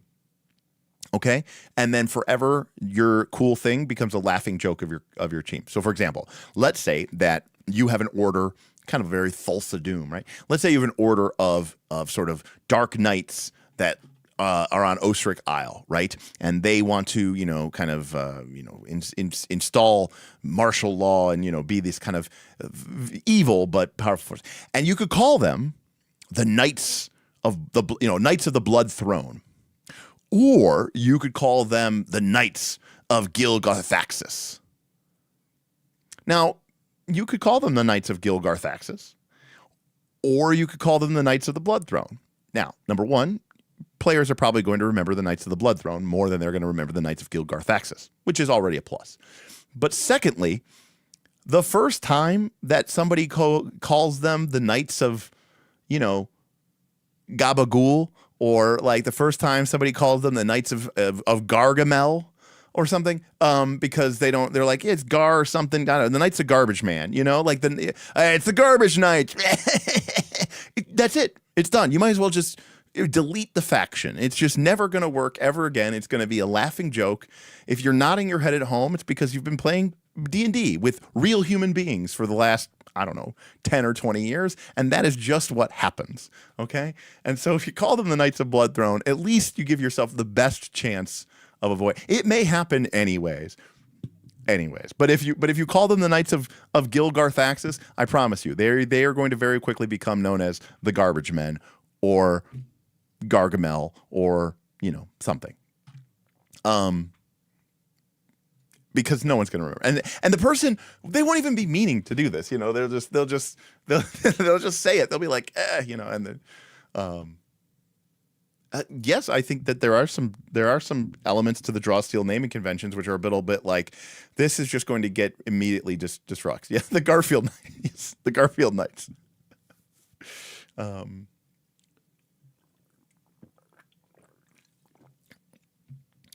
mean, the thing is, Dr. Stevel, like, if someone calls them the Knights of Butt Throne instead of Blood Throne, like, that's just them trying to be a jerk. Like, no one's going to make that mistake. But, like, I don't, if I call them the Knights of Gilgarth, then people are going to be like, what was that called? That's legitimately something that you would forget. Right. So a lot of people will do both. And if you're doing both, you're doing it because you want to be an author and you want to write your own, game, your own novel. Because the whole thing here is just, we're trying to communicate information to our players. Like, you could call, you're like, it's actually called Lothlorien. And you're like, players like, we're never going to remember that. Just call it the Golden Wood. Anyways, it's not a hard and fast rule. I'm just saying it happens a lot. All right, so how does travel work? This is always risky. One character in the company is designated the Pathfinder. Oh. When the company travels through unfamiliar territory, they must make a DV3 path orientation check. If it fails, they are lost in the territory they are currently in, and they get stuck there for the rest of the day. Every day that they are in that territory, they reduce the DV by 1. So, we just did a stream on travel and exploration and journeying. And be aware that, if your players are trying to get somewhere and they get lost, it can be really annoying. I will say this is much more playable than the traditional old school Lost procedure, which is where the players actually end up going into the wrong hex. You might even not tell them that they're in the wrong hex. They think they're in the right hex, but they're actually in the wrong hex, and now they're making decisions based off of false information. Not only is that a pain in the ass to track, it is exceptionally fucking annoying as a player. So at least this is like, yep, you know you're lost, you're trapped in this hex, and, you know, make a couple of checks. Now, the problem is this can get very boring, you know, because at the end of the day, you're like, okay, well, I guess we try to get our way out, make an orientation check. Try to make our way out, get an orientation check. Now, the other problem is, as we learned from Dragonbane, if you're doing a lot of overland travel, like let's say you're going through the grasslands, well, you're traveling through 4 hexes per day, potentially. That means that the person who's the Pathfinder is going to be making all these rolls, and they're going to be making a lot of rolls. In Dragonbane, it's bushcraft. In Forbidden Lands, it's survival. And other people are going to be kind of like, you know, not really doing anything. So it's kind of an unfortunate consequence of this situation, but it is something I think to be aware of. When you camp, everybody consumes a ration and a filled water skin. Sleep on a bedroll. Can't sleep in medium or heavy. This, by the way, always bothered Bob. He was like, "Why can't I sleep in my heavy armor?" And he's like, "Why?" He's like, "They do in anime." You know, like Bob's worldview of armor was driven by anime. I'm like, most of the time, people didn't even walk around in heavy armor, let alone sleep in it. They become enfeebled if they don't eat or drink. By the way, so here you go. So not only is the Pathfinder searching for the right way, but then they're also the ones who are making the survival check in order to find food and water. Also, the Pathfinder is the one making the check to find shelter. So this basically means that the Pathfinder gets to play this part of the game and nobody else does. Now, is that perfect? No. I mean, you know, there's pros and cons to this approach, but generally speaking, it can if you do it badly, it can end up feeling just like a bunch of dice rolling and one person doing a bunch of dice rolling, and it just can get very, very boring. So just be aware of that. When you first enter a territory for the first time, you may roll to determine its features. There could be a hostile camp of monster, ancient ruins. Roll a d66. Very cool. We like a monster. Okay, so we got some cool stuff here. Look at this. Oh, we get the beginning of some domain stuff. For example, you might find rare materials.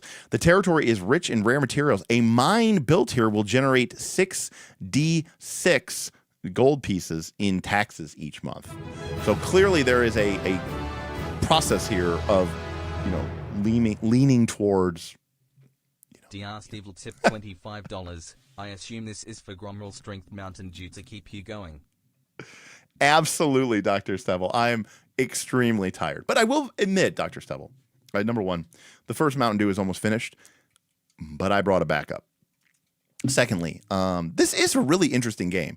You know, it says something about it that, you know, a lot of people say, oh, Derek just instantly dismisses anything that's simulationist. And I will freely admit that right now in my life, I'm not really looking for a deeply simulationist game. You know, with, you know, oh, dice pool to absorb the armor and dice pool for this. But this game has a lot of really cool, interesting elements to it. And I am finding myself legitimately intrigued by them. It's done very well. And so just because it's not a style of a game that I'm interested in playing right now, doesn't mean that this isn't done this isn't a very good way of doing it. And just even this simple feature chart, I really like. I love monsters. This is just from me personally. If you've ever played any of the mega games that I've been a part of, you know that I love the idea of monster lairs. This is a classic D&D trope. We've got random dungeons, random monster lairs. So this is very much a draw maps, leave blanks, because these things are appearing as the characters explore the game. But we also have things like the orc camp or the roaming monster, strange tower, a battlefield, an inn, a magical vortex, a dead zone, a rare minerals, and a village. So this is a great list for generating, cool stuff on the map. And remember, this is a 6-mile hex. I don't remember exactly what the square miles of a 6-mile hex is, but it's not quite, obviously it's not quite 36 square miles, but it's somewhat less than that. That's a big chunk of land, right? So It's a lot of land, and to have a village in it or a monster lair in it that's of notable note seems very reasonable. So I actually like this result. Maybe there could be a couple more things in here, but on the whole, on the bias, it's pretty good. And very good for that sort of draw maps, leave blanks, play to find out, explore. So I wasn't kind of expecting this to have this kind of generation of random elements.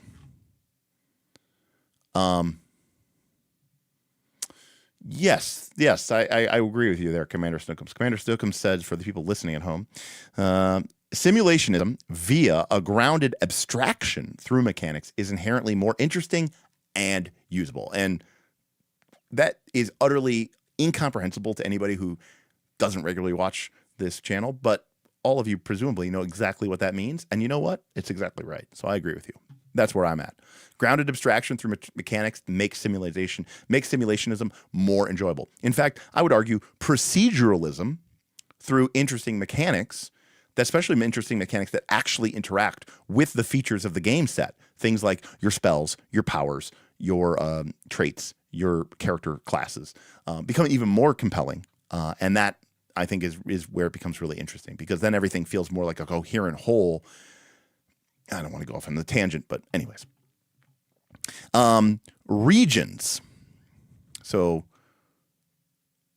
regions hold both dangers and wonders. Each can differ significantly. So, okay, so the territories are the hexes. Yes, the hexes are territories, but then we have these larger meta-scale regions, right? We have, the Staghorn Forest, and we have the Festering Wetlands. And I'm really liking this, if I'm reading this correctly. Once per day, you will trigger a random encounter while traveling. Each region has its own chart. I love once per day is more than you need for random encounters. I don't like once per hex, especially if you're traveling multiple hexes per day. It just can slow the game down way too much. So, but each region has its own random encounter chart. Very cool. I love that. I've covered random encounter charts. I think they're really great for that kind of grounded abstraction of mechanics that Commander Snookums was talking about, for telling the story of your world through a mechanical expression, which in this case is a random encounter. Now, I like dynamic random encounter tables, as you all know from my video that I did, where the actions of the PCs or the inactions of the PCs, or maybe the actions of other factions, should and will update those random encounters tables so that new results emerge dynamically, automatically, through the manipulation of that random encounter table. In fact, one of my favorite things to do is to give players a copy of the random encounter table, maybe with certain elements filled out that they know about. For example, depending on how a random encounter table is built, I like random encounter tables that are bell curved, like a 2d10 roll. That way you know that results that are, say, at 9, 10, 11, 12 are going to be the most common results. Well, those things probably should be known by most people. Like, what are the common creatures that you are going to encounter in that area? Now, the extremes, maybe people don't know about, or maybe they do know the extreme. Like, everybody knows about the ancient green dragon that lives in the Staghorn Woods, and that you know that the result is a 20, right? If you roll a 10 and a 10, it's a 1% chance. Very cool. But then maybe other elements of the random encounter table are unknown to the players, or maybe they discover tracks, and you learn that there's a population of owlbears that live in there. And when the players discover the tracks and they're interacting with it, you as the GM, as in fiction, you're telling them about the tracks, and the characters are figuring out what it is. And then you speak to the players as a mechanics, and you say, yeah, result 14 is owlbears. And then the players get to add that to the chart. Now, yes, they learned about the game in character, but they're also learning about the game itself at the table, right, or the virtual table. And I've always found that to be very, very good for simulationism, which is, again, that grounded abstraction through mechanics that Commander Snookums was really pointing out. Anyways. Here we go. Look at this. When the company enters a new territory, the Pathfinder, another role for our Pathfinder. Yeah, I'm just going to take a step back, saying I think that this should probably be democratized across the party a little bit. Can make a tracking check. On a success, they get clues about what lurks in the regions. And here's some information about the regions. We've got Storm Shore, the Hogback Hills, the Cobalt Mountains, and I'm not going to get too much into the details about this because this is all the world building stuff. But it's cool that this is here. And again, this game is very much about like exploring this island, and that's the point. I mean, yes, you could use these mechanics technically anywhere and in your own game, but I do like that the game is sort of anchored to its world. And, we've seen this with Dolmenwood. We've seen this with Land of Eam. I think this is kind of a new trend maybe that we're seeing where people are like, yeah, I'm making a game and it's kind of generic, but also it kind of is, for my game. So very cool. I accidentally hit end instead of page down. So I don't want to give everything away, but there's a lot of stuff here. Ooh, very cool. And good stuff to steal. I'm like, oh yeah, I'd steal some of this stuff. This is good stuff. And again, I'm a sucker for just simple, easy names. Like Frost Peaks. Yes, cool. Whispering Woods. Yes, cool. Ash Crag. Love it. Is it a volcano? The volcanic island east of Ostrich Island is known as Ash Crag. Little lives on this desolate rock, and demon-worshipping dwarves have long... Yeah, I love it. Perfect. I love it. Great. Everything that I would expect to be. I'm a trope. I like tropes. Okay? There's a reason tropes are popular. People just want to subvert expectations and make weird, dumb shit. Lean in to tropes. It's already hard enough for players to figure out what the fuck is going on. Just don't try to always hook them and gotcha and subvert their expectations. Sometimes it's fun when the players are like, oh, I bet you it's a volcano. And then it is a volcano. Oh, wow, that's neat. It's like I can learn information about the game and make reasonable, logical assumptions about what's going to happen next. It's very satisfying. You crazy. Okay. Thank you, Edward. Edward says, if you haven't watched Dynamic Random video, the Dynamic Random Tables video, you should definitely go check it out.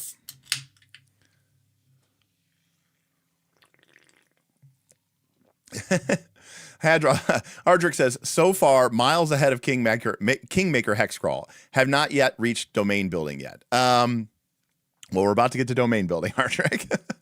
I've never played Kingmaker. I own the original Kingmaker. I remember thinking that building the little Tetris piece, I don't know what the new Kingmaker is like, but the old Kingmaker had these like little Tetris piece puzzle buildings that you had to put into your city. And I remember thinking that looked kind of fun, silly and stupid, but it looked fun. But I've heard people say that the rules aren't that good. The problem is domain management in an adventure path is already counter-purposed. I also personally think that, and I'm going to say this, domain, as far as I understand, D&D 5.5, which they changed that, by the way, this week, they officially changed it over to 5.5. They introduced these bastion rules, and I think they people fundamentally don't understand what the hell's going on, which is the domain rules and vassals and armies are only useful if your characters fundamentally aren't superheroes. Once your characters are superheroes, if you're sending in the army to do your job, you're kind of a dick, right? That would be like Superman being like, yeah, cops, you go deal with that. It's like, well, no, we might like get killed. What can you go deal with that? You're the superhero. And so that kind of style of play only makes sense if your character kind of in certain way is kind of weak or at least fragile in that way. So characters, this is domain management. Characters are expected to create settlements, allowing them to exert influence over Ostrich Isle. This collection of settlements is known as a domain. Players are encouraged to name their domain and all the settlements within it. As you perform heroic feat, you will gain prominence. Famous characters will attract other adventurers to their company, incite fear in their enemies, and draw loyal vassals. You will earn 1 rank in renown for every heroic deed you perform. This often involves purging a territory of its evil or doing permanent transformational actions across the land. It's kind of a reputation score, basically. Once you have 5 or more ranks of renown, you will begin to attract vassals. These migrants will pledge fealty to your company and provide labor to build settlement. Vassals require no management and are responsible for finding their own supplies and shelters. They do not accompany you on adventures. However, you also get perks as you gain ranks in renown. So at rank 5, you can attract vassals and begin establishing a domain. So you can't establish a domain right off the rip. But fundamentally, I guess the game is saying, once you've done 5 awesome things and your renown is 5, you now get access to the domain level play. And that is, I think, reasonable. In some cases, I think maybe D&D put the domain play too late in the game, but I also think putting it too early is a mistake as well. I like this idea.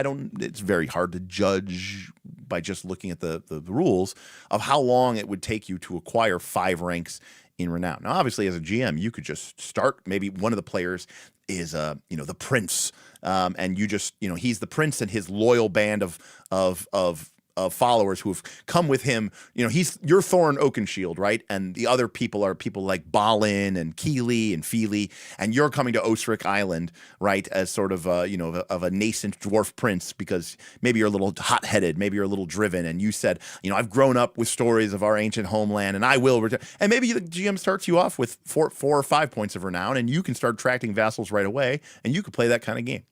That'd be kind of cool. But I do like the idea of, generally speaking, you kind of have to earn your way into it, which is good. So at 10 ranks, the company declares one of your settlements a capital. You now receive a permanent garrison of 2 militia units. At 15, you get an ally influence point with allies. At 20, characters in the company start to become better at carpentry and masonry. You start generating gold each month. You start collecting taxes, you get more influence, blah, blah, blah, blah, blah. And eventually, everyone gets a luck point. So one of the couple things that we can see here is that this is not about maxing out your character's damage potential. The only buffs that you really get are to, skills like carpentry and masonry, which I'm assuming are done to build buildings, right, and do construction. Additionally, you'll see that the things like the damage bonuses go to your regiments, not to you. And finally, as like a capstone ability, if you do manage to get to 70, that's when you get a luck point. So for the most part, this is really just about, your domain management. It's not a way to superpower your characters, which again, I think is a good thing. Cities, hamlets, and towns are known as settlements. No more than 1 settlement can exist in a territory. That's a great, clean, easy, fast rule, meaning the party will need to destroy, capture, or displace any existing community in a territory they wish to control. This includes tribes of monsters, sorcerous covens, and rival colonies. A territory harboring a monster is also unsuitable for settlement. And obviously, potentially, maybe this is where if it's good aligned people, you may not be able to destroy them, so you may have to, negotiate with them and diplominate with them. Once the company is located in suitable territory, it spends 100 gold to construct a settlement there. You get the basic settlements, blah, blah, blah, blah, blah, blah, blah, blah, blah. A character has to make a carpentry or masonry check. And then we get into the buildings. So here we go. I mean, this is basically like if you played Forbidden Lands, like it had a kind of, building index and cost and build time. And I think these build times are very not accurate, but that's good. If it's days, it feels weird. And if it's realistic, it's just not anything that normal gamers are capable of accepting. If it's, anything from anywhere from a couple weeks to 8 weeks, it's a good balance, The art is similar to Nimble TTRPG. Is there some partnership? I just tuned and saw the thumbnail. I don't think Justin Gerard did the art for Nimble. I could be wrong.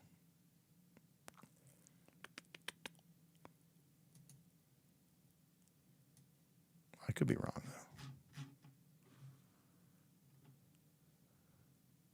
though. Oh, nope, never mind. I'm an idiot. Yes. So Justin Gerard Justin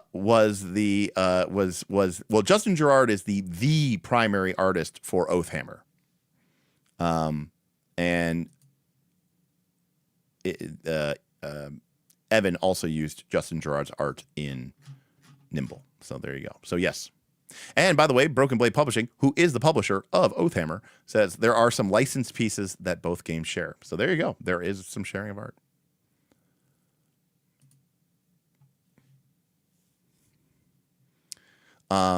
But Oathhammer does include some unique commissions. So there you go. So again, this is not a knock. In fact, I just got back from GAMA.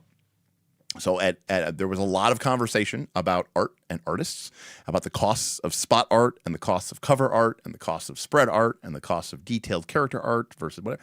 And the fact of the matter is, when you are a small publisher making, your games, you just cannot commission individual customized pieces of full color art for, at the quantity that would fill up a 200 plus page book. It just doesn't happen. So I think I've been very happy with the art in this game, both original commissions and the use of licensed art. So I tip my hat to Broken Blade. They found a great art direction and they leaned into it, and I think it works really well. So yeah, anyways, some people really like this kind of stuff, building settlements and building buildings and stuff like that. If you don't, you're out. You're just not. I mean, again, this game assumes that this is a part of the game that you want to engage with. And Forbidden Lands, believe it or not, is the same way. In fact, in Forbidden Lands, there's only a couple ways each session that you can gain an experience point. And one of them is, did you add a new building or function to your character's stronghold? So, like, if you're not engaging with the stronghold mechanics in Forbidden Lands, you're kind of like leaving XP on the table, which is kind of interesting. And so these are all the different buildings you can build. Great. Awesome. Love it. When you build a settlement, you have to pick what kind, like its archetype. Is it a center of learning, which makes wizard towers cost less? Apothecaries or, if it has an apothecary, then you can buy things for cheaper. You can make it a dwarven burrow, a guild, a free city, a pilgrim missionary city, a port town. And then we get into armies. Characters who establishing a domain will eventually need to muster armies to protect their realm. Each settlement has if a settlement has the building, it can recruit one regiment each month. So if you have barracks and a bowyer, you can recruit one archer unit per month. If you have stables, you can produce one light cav unit per month. If you have forge and stables, you can produce a heavy cav.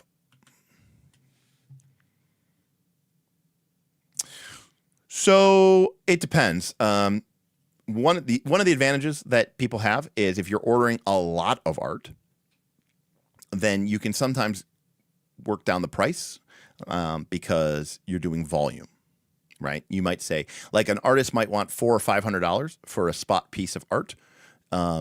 So, like, for example, that is not spot art, right? That is clearly a full page piece. So, spot art is the little. This is a little bit bigger than normal spot art, but spot art is the art that you kind of fit into the margins of a page. That might be $300 or $400 or $500. Obviously, it depends if it's color or not color. Are there background elements? Are there not background elements? But you might tell an artist, "Hey, I'm going to order. I'm not going to pay $400 for a piece of art, but I will order 10 pieces of art at $250 a piece. So I'm going to give you $2,500, but I want 10 pieces, or instead of one piece at $400. And so then the artist, depends on how busy they are and what their schedule's like. I mean, they can make a decision. Obviously, there's a question of who does the artist need your work? I don't think you should be trying to exploit people, but at the same time, right. That's a great point as well.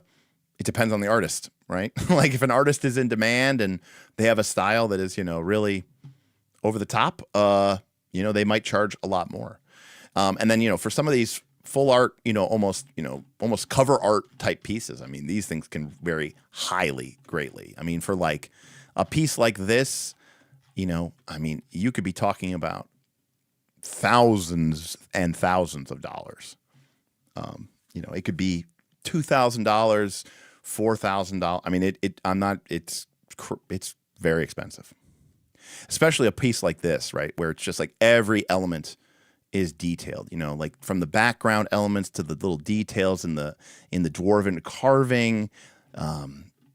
Every character, has this shading and detail, even these characters in the background, this random dwarf back here, he's got, look at the detail on his pauldrons and his beard, and his helmet has this, crenellations and little architectural elements to it. And his hammer has this runic symbol. And that's just this guy in the background.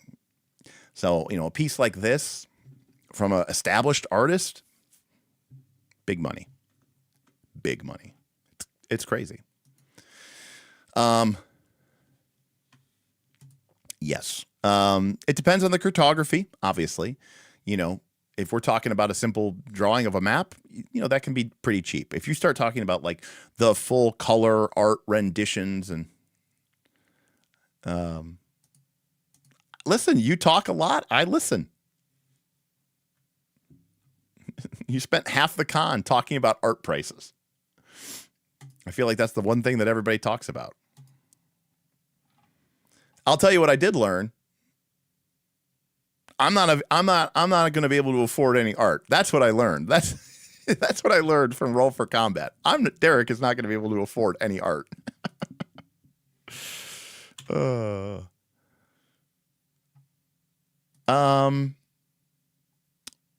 Yeah. So anyways, so we got factions. Great. We like factions. We know that there's going to be factions on the island. Factions can range from a small cult to a massive confederation. The player's domain is considered a faction. Factions can be hostile, neutral, or favorable. We've got different archetypes for our factions. We've got people from the Alderite Crusade. We've got brigands. We've got city-states. We've got dark theocracies, hag covens, dwarven realms. That's right. So we've got our different kind of types of factions. And then we have the traits. So it's kind of like, basically you get kind of a character stat block. So faction characters can be cunning, confident, martial, pacifists. And then we have strength ranks, kind of like tier ranks from Blades in the Dark. And yada, yada, yada. So we've got a whole kind of abstract gamist system here for handling relationships between factions, like including a system of influence where you will have 0 to 10 points of influence with factions, kind of representing how much, favor with them you have. You can gain points of faction influence by them by doing a heroic deed for them, or by performing a favor, or by bestowing a gift upon them. But additionally, you can lose influence with them by insulting them or disturbing their peace, maybe going into their territory and causing a ruckus. And then as you gain or lose influence, that's going to determine, their relationship and status with you, which is really cool. Yeah, so pretty cool. And then we have a faction activity chart. I'm trying to remember what game had a sort of monthly faction activity chart, and I don't recall what it is. But basically, at the beginning of each month, the GM should roll a D66 table to determine what action the faction takes. So, kind of a random faction generator. I suppose you could also rely on the fiction and whatever makes sense to a certain extent, but it basically gives the GM a kind of a game to play with themselves. Because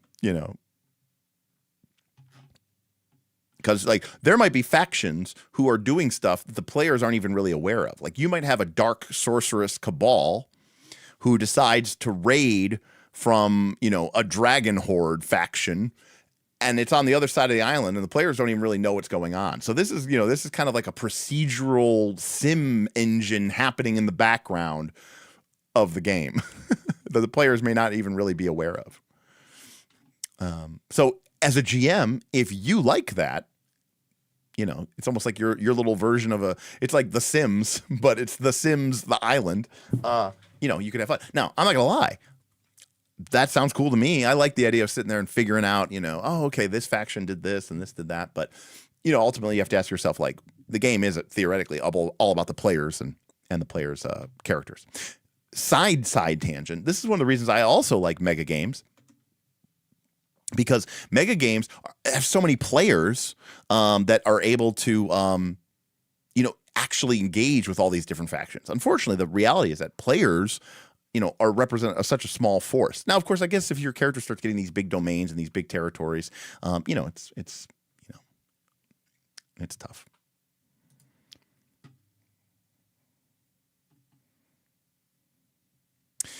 Well, Lugs, I'll say this. As someone who lost my job because AI took it, thus removing my ability to make a living and have money, the reality of the situation is, whether or not you think it's a godsend or not, is it's fucking over people. So there is that to be considered. Like, for example, you could say AI analytics should be a godsend to companies, but unfortunately, the industry is filled with performative analysts who love nothing more than clutch their pearls. Okay, that's fine, but I still got my fucking ass fired. So, laid off. So, I mean, get fucked, I guess. It's easy to say that, but it's harder to look at the human cost, right?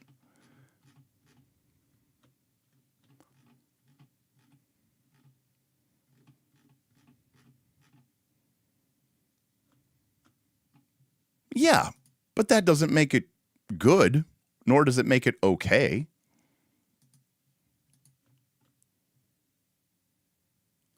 I mean, you would think that by now we'd have enough technology that, people shouldn't have to choose between paying their rent or paying their health insurance. I mean, I'm all for the advancement of technology if it makes people's lives actually better and doesn't just, pad the pocketbooks of billionaires. That's all I'm saying. If they wanted to replace me with AI and say, but Derek, we're going to give you half of your salary and you can just chill at home, that would be cool. I'd be cool with that trade. That's a cool trade. I'll accept that. AI can go do my job. I'll take half my salary as a, consulting bonus, and that I would consider to be a mutual trade. Or they could have just kept me on my health care. They could be like, Derek, your job outsourced, it's outmoded, we don't need it anymore. But we're gonna, allow you to, keep your health care, and we think that you deserve health and longevity. So I'll be like, okay, it's cool, bet, awesome. I'm glad humans got cool enough that we can do that now. That would be cool.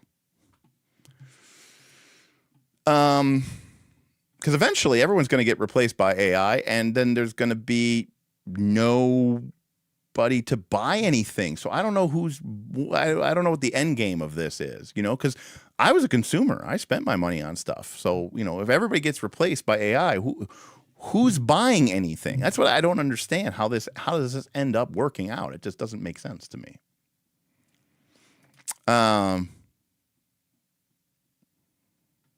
We can't all be plumbers. But anyways, back to the game.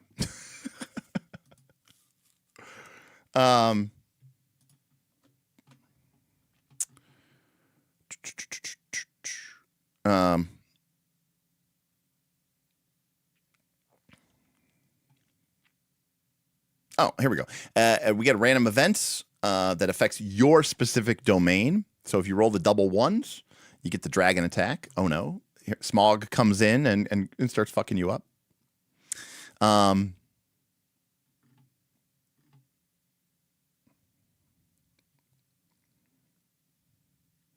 Okay, so for your personal domain, we got a ton of different events here, which is really, really cool.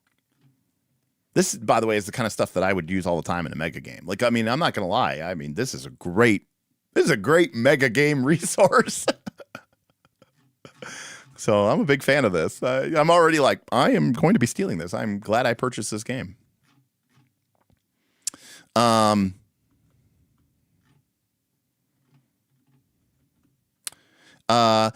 Mark Lore, I think you're right, but I also will say I've seen a lot of paid art that is really bad. And you know how I know that? It's because I paid for it.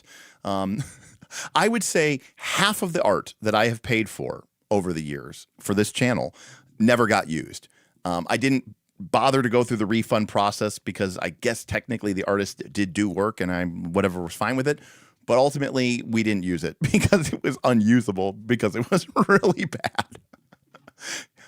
So while not all A art, while all A art is not good, I will also say all human art is not good either. A lot of human art looks bad too. So okay, do I like this domain system? Yes, a lot. And let me tell you something here. I'm going to contrast this with a game that recently has been sort of getting talked about. Speaking of political controversy. Not in comparison to this game, just in general.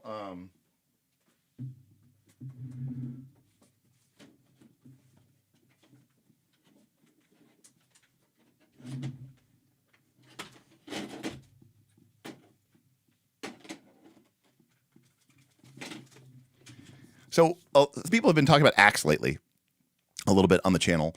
And, outside of the author's political affiliations, which you may or may not agree with, I will say that this game has what I would call, domain management rules, but they are awful. I mean, like painfully awful. I would never use them ever. I don't want to use, an Excel spreadsheet to calculate market yield values. I don't want to calculate tax percentages, population density, quotient factors. I don't want to determine demographical shift spreading through urbanization. I don't, and I'm not making this shit up. It's literally from this book. I don't want to do that. Would I do this? Yes, this is great. This is simple. It's easy. It's got some little bit, it's a little bit more mechanical than you would get in a sort of hand wavy, narrative, whatever game. But it's also mostly just, cool shit that's going to happen that, players can then be driven to go do a cool adventure. And it's kind of abstractified and it's not like super, super nitty gritty about, again, urbanization quotients and population density factors. It's just like, hey, roll this chart for your domain once a month to see what happens and work it into the story and figure out how it works. And oh no, a vampire has entered your capital city and started to take over, oh, that new noble, people are suspicious. And, you find out that a noble, one of the new aristocrats who has just arrived from the mainland is, you begin to suspect he's a vampire, but you can't just go attack a noble, right? Like without proof or whatever. And then it's like, there's this cool intrigue thing going on. That's classic. That's really cool. That sounds like really cool stuff. That's an awesome result. So anyways, I'm a big fan. I like this domain system a lot. And I would 100%, I would 100% steal all of this for almost any mega game that I'm running for sure. Mega game every Friday is election day for domain events. Well, traditionally it's Sunday, and usually it's not an election, Commander Snookums. Usually the council or whatever rolls it. I mean, if the players don't really elect, it doesn't make sense for the players to elect what event they get, right? The players, I mean, they're playing, right? So usually it's like the council, the GM, or it's driven by other events and actions that the players are doing. So.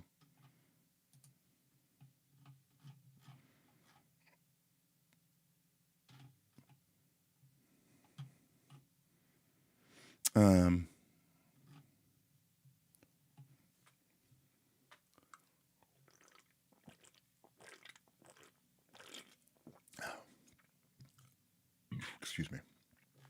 And then we have the Bestiary. Now it's late. I'm not going to get too much into it, but let's just take a look at some monsters. I didn't vote for you. Of course not. I'm your king. We're a anarchist. What is it? We're an anarchist commune. We take turns as a as a supreme voice of power. Help! I'm being repressed. Let's start with something a little bit more simpler than a chimera. We got beasts. I mean, this game's all about orcs, so we could definitely take a look at the orc, right? We got demons. I mean, this is a pretty decent-sized bestiary, all things considered. We got fae. Ooh, bugbears are fae. Cool.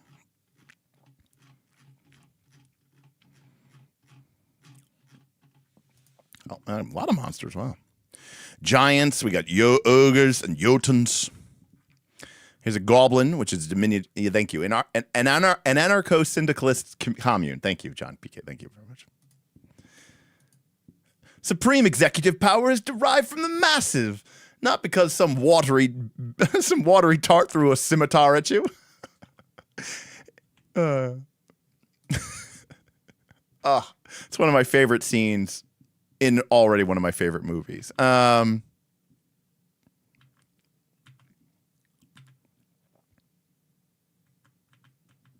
Orcs, here we go. All right, here we go. Orc Reaver, Orc Taskmaster. All right, I guess these are kind of this is a standard Orc, I guess. Orc. So this is an Orc stat block. So we can see they have 5 hit points. They roll 4 armor dice. They have 4 dice of defense, and they have 5 dice of fighting. They roll red dice for athletics checks and melee damage. Did I miss what this R is? I must have missed what that R is. Did anybody else see what that R is?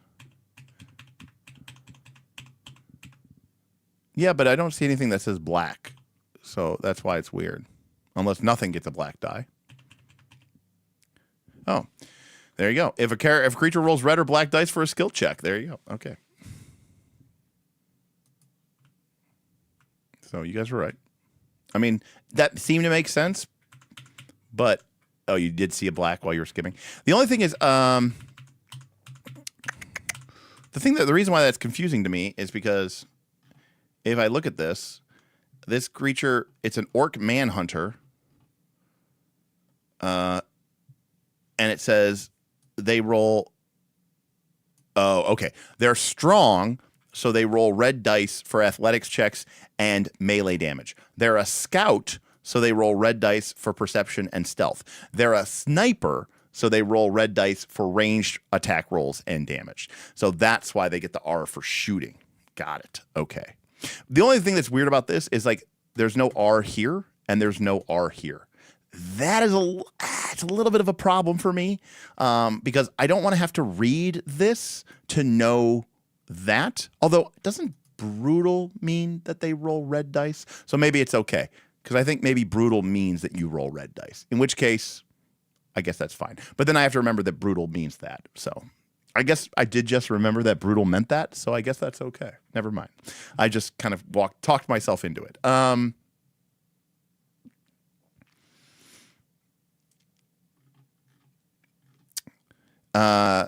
Okay, so here we have a melee orc. Okay, so here we go. 5 grit points, 5 armor dice, 6 red fighting, rolling 6 dice, AP2 brutal, and they roll.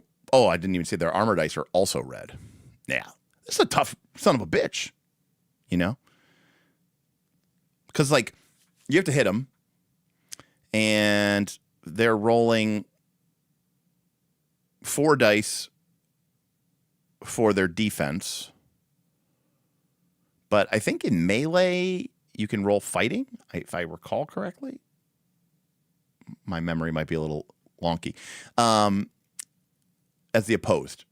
I think you can use... Oh, no. Maybe the monsters are simplified. I just remember, like, I thought player characters could, like, roll with either might or dexterity for melee, maybe. But maybe that's just a PC thing. Anyways, so, okay. So they're rolling 4 dice for defense. So, you know, usually they're going to get 2, on average, you know, they're going to get 2 success results. And then if the players do manage to hit them, they're rolling, you know, they're rolling 5 red dice. Got it. The attributes are just baked into the skills. Okay. Which is why we do not see the attributes right here. It should also, I assume, Broken Blade, assume that the monsters never have luck. Yeah. Yeah, use magic that is acrobatic save. Yeah, for sure. These guys are terrible. But I'm just pointing out, like, these guys aren't that hard to hit. I mean, they're still, you still have to roll some successes against them. But that's pretty nasty. I mean, they're going to be absorbing, 3-ish points of damage with every roll. So, and they got 5 grip points. So that's a pretty tough guy. Now, note, as far as I can tell, there is no CR system for this game. So obviously, it's kind of a simulationist fiction first game. If there's 5 orc reavers, there's 5 orc reavers. I am as far as I can tell. Right.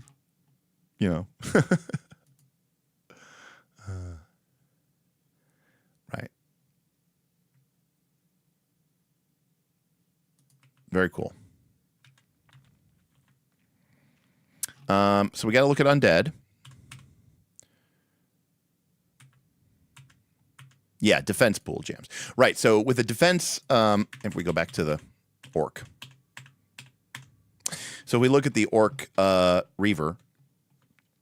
The first time you attack him, he's going to roll 4 defense dice.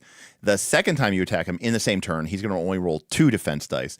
And then when you attack him the third time, he's going to roll 0 defense dice. So, yeah.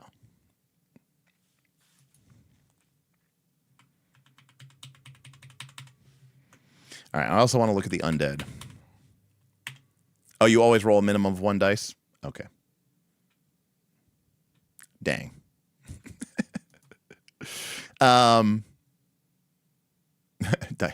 Dice, yes. All right, undead. Let's take a look at skeletons here. Is this a bone guardian? Is that basically? No, that seems like it's really cool. Okay, here we go. Skeleton soldier. This is what I want to look. Okay, skeleton soldier, low hit points, but they roll 4 red dice for defense, 4 red dice for armor, 4 red dice for fighting. They have a very, very, very weak, just little short sword attack, though. So not very potent in that respect. But potentially you could be fighting a bunch of them, right? And they might team up and do a coordinated attack or whatever like that, which is pretty cool. And obviously, being undead, they have this. But more importantly, they have a sword and they have some armor and they just attack with it. And that's all we want from a basic skeleton, right? So here's like our advanced skeleton warrior, I guess. So this is what I think Broken Blade was talking about with like the stats being baked in, right? Because we could see that this short sword does 3 damage dice. This short sword does 2 damage dice. And it's because short sword is tied in some component to the creature's stats, but it's just all baked in behind the scenes here, which is, I think, what we're seeing here, which makes sense. Well, this is a pretty extensive Bestiary. I have to give it some credit. I mean, it's obviously not as long as like a real full Bestiary, but there's a lot of stuff here. Oh my God, a dragon? Oh my God. How are you even supposed to fight that? It rolls 10 black armor dice. 60 grit. 13 red fighting. Holy shit. Don't fight dragons. That's the advice. Or maybe you get an army. Yeah, that's a lot of black arrows. That's right. You need you need the whole clan for this one. That's right. You take your army against the dragon. Well, that's a scary monster. I mean, again, I've never played this game, but we understand the basics of the mechanic. Oh, by the way, I should point out this is also a spellcasting dragon. They roll 8 black magic dice, so they're no slouch there either. And they have fireball, wall of fire. They know counterspell, spell shield. Its weapons do 10 damage dice. They're AP 2. And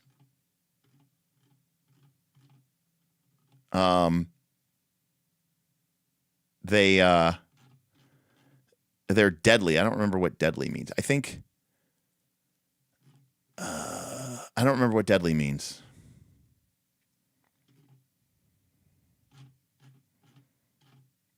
I think it's something like if you reduce them to 0 or something. Maybe it does something extra. I don't remember, but oh, is it just black dice? Okay. Got it. Okay, so that's brutal. But also, look at this. They have the Dark Aegis. They are resistant. So I think resistant means you take 3 dice off of all forms of damage except holy. They can cast their spell due to effortless incantation. They can cast their spells as an auxiliary action. That's like a bonus action. So the dragon can attack with a natural weapon and cast a fireball every round or whatever. It has a breath weapon, of course, by the way. It's a gout of fire. It is 60 feet long, 20 feet wide. They have to make a DV4 acrobatics check. If they fail it, they suffer 10 flaming damage that ignores armor. Oh, also they can fly. Also, you have to make a 5. Remember, that means you need 5 successes on a discipline check or you become frightened. They cannot be restrained. They cannot be stunned. They have sweeping blows.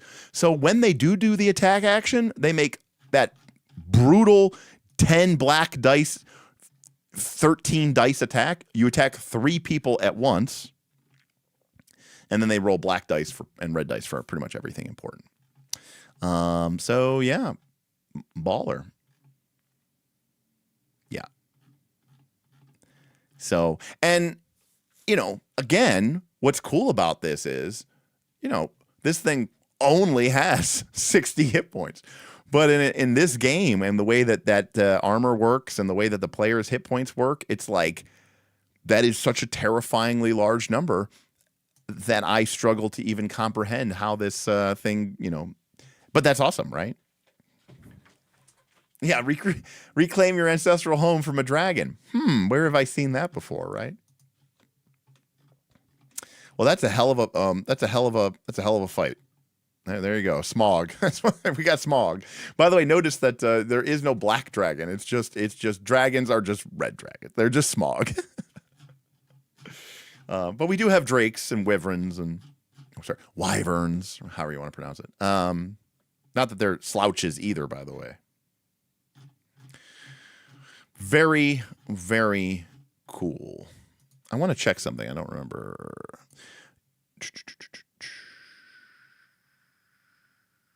Yes, the damage roll also receives a bonus equal to the attack's success value. So if you roll over their defense, you get bonus damage dice.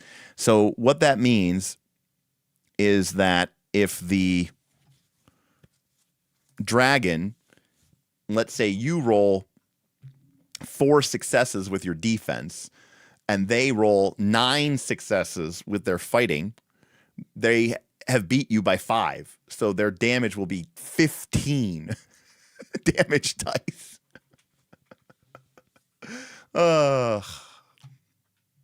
It's absolutely brutal. Yeah, did we I thought we saw in equipment siege weapons. Let's take a look if this helps us out here. That's a good point, Hardrick. Bring scorpions. All right, let's see what we got here. Will this help us kill a weapon? No, okay. Well, that's not that. We need I know we saw it in the equipment section or something. War machines. Here we go. Okay. It says it does damage to structures. Okay, wait. Yes. The ballista can target huge combatants. The dragon is undoubtedly huge. They have to make a DV4 acrobatics check or suffer 10 damage dice that's rolled on black and ignores armor. So let's take a look what our dragon's acrobatics check is. It's still 5 dice, which is still actually pretty good, but it's just 5 white dice. And the DV is 4. I think we know how to take down. Look, Game of Thrones was right all along. The key is scorpions. You know what? I will respect the fact in that well, I mean, of course, I love the idea of like, Bard taking a black arrow and shooting it on a bow and taking Smaug out of the air. I do like that in the Hobbit movie that they made it like a ballista. Like it's like it feels a little bit more appropriate, But there you go. Ballistas for the win. You just need to get a couple dozen of these things and convince people to operate them. Now, by the way, in order to fire it, you need to make a DV4 shooting check. So you're not just going to need some, punk dude. You need somebody who actually knows what they're doing, unfortunately. Because DV4 is not nothing.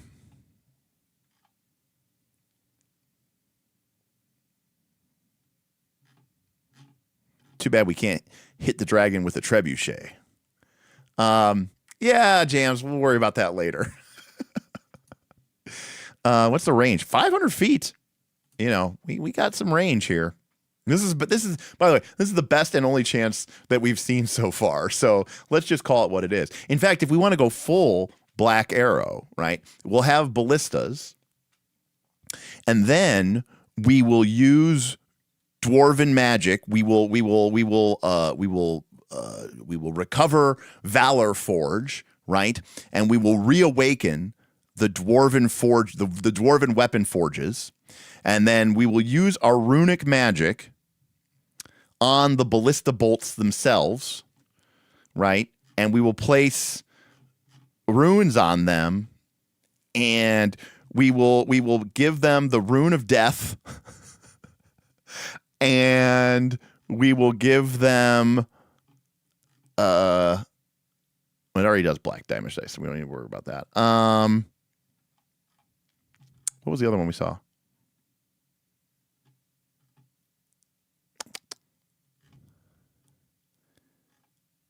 There was another one we saw. Rune of... Okay, it already does black damage dice, so we don't need to worry about that. All right, so what we really want to put on there is the rune of death. There we go. Oh, is there a holy damage rune? That's a great point. That's what we need. You're absolutely right, because he would be resistant. I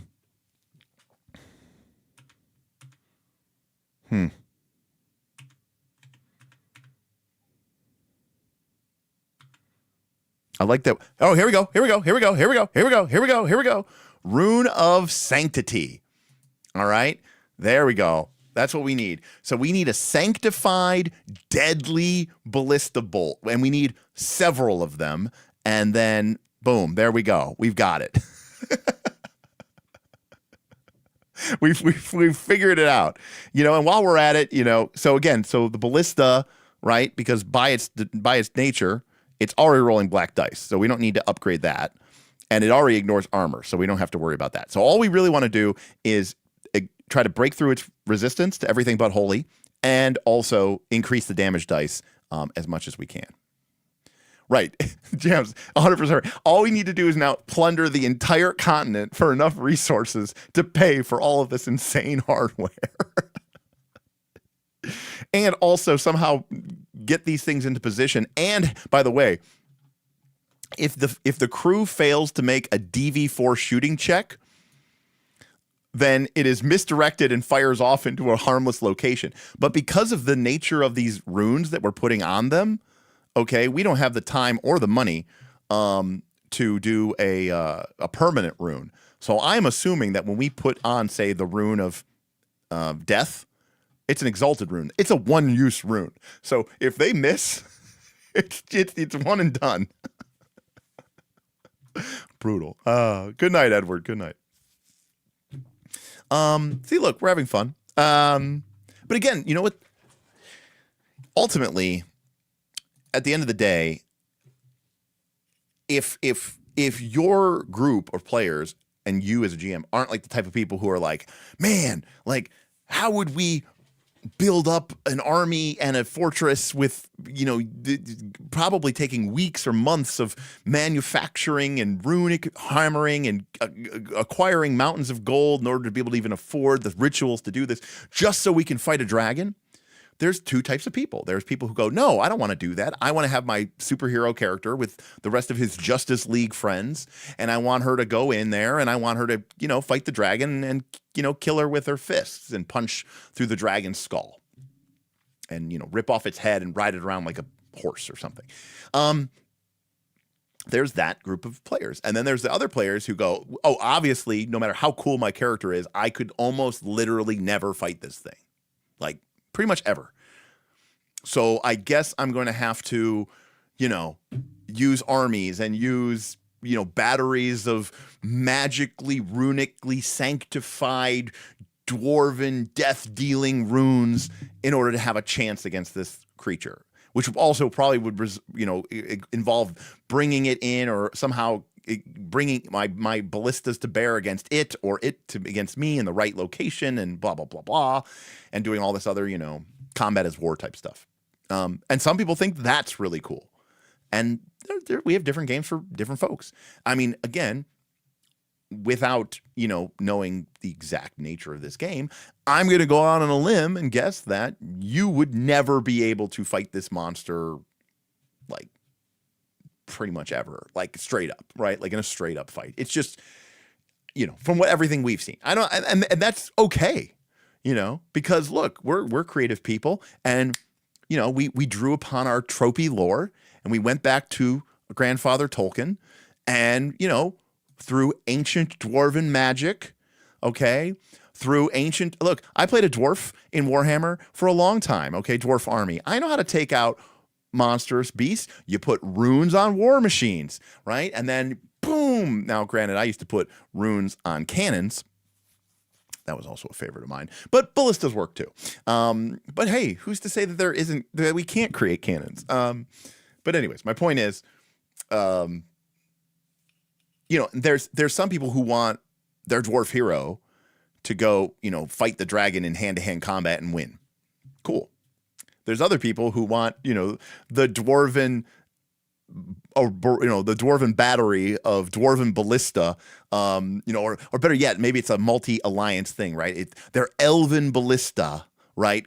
Carved out of songwood, right? Honed into elven perfection with, you know, with human crafted bolts made of, you know, meteoric iron from the Nakmar people or whatever, and then blessed by dwarven war priests with the runes of sanctification and deadliness. And only together, you know, did the last alliance combine in order to defeat the dragon, you know, the demon dragon of Ash Mountain or whatever it was called, Ash Crag. And then like, you're like, fuck yeah, that was awesome. You know, like, that's cool.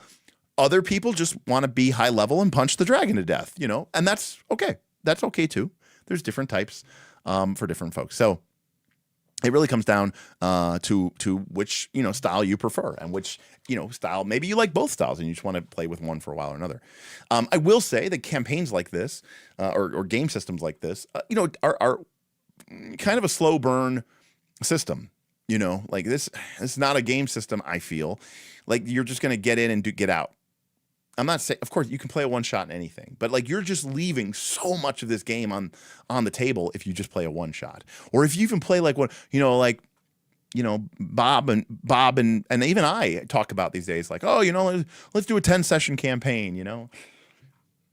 I don't know that does that here. You know, this is the kind of campaign I feel like where you really just need to play it for a while to enjoy that growth of your exploration and reconquering of this island and your engagement with the factions and all this other stuff, you know. That's what's really important to that. And if you want that kind of long-term play with that kind of really long-term growth, because, you know, again, in the beginning of the game, getting back, you know, I'm going to pop back over to the PDF browser again, but getting back over to advancement,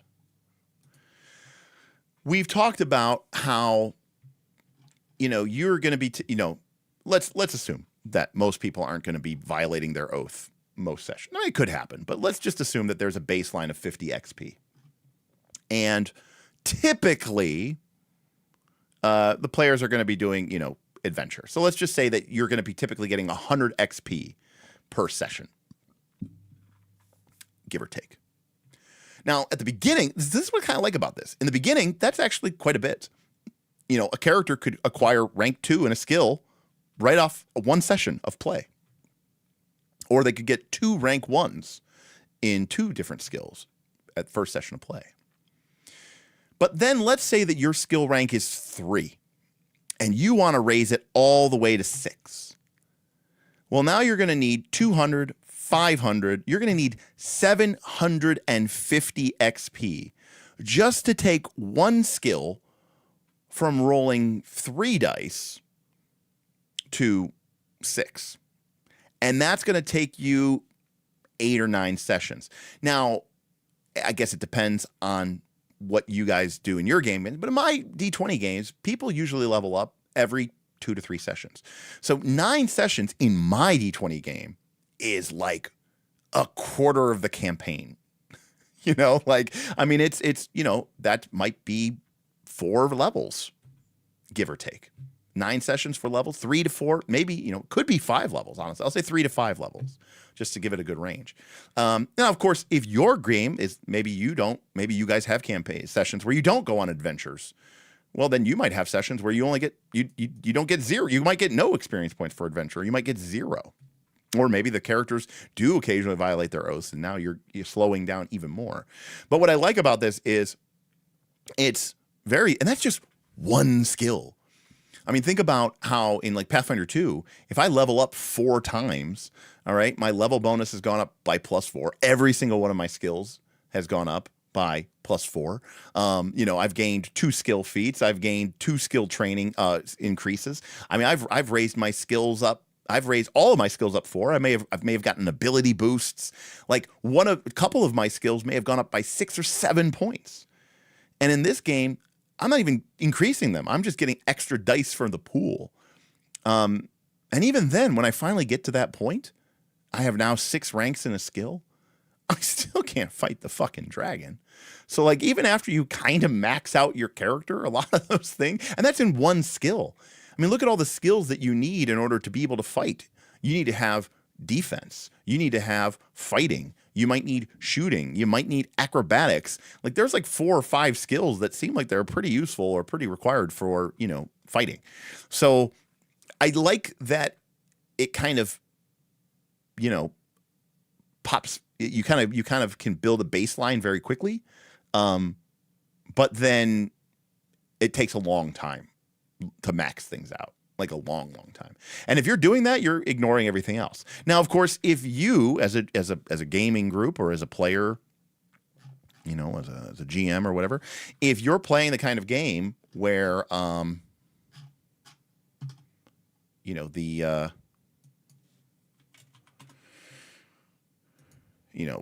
that's the wrong way.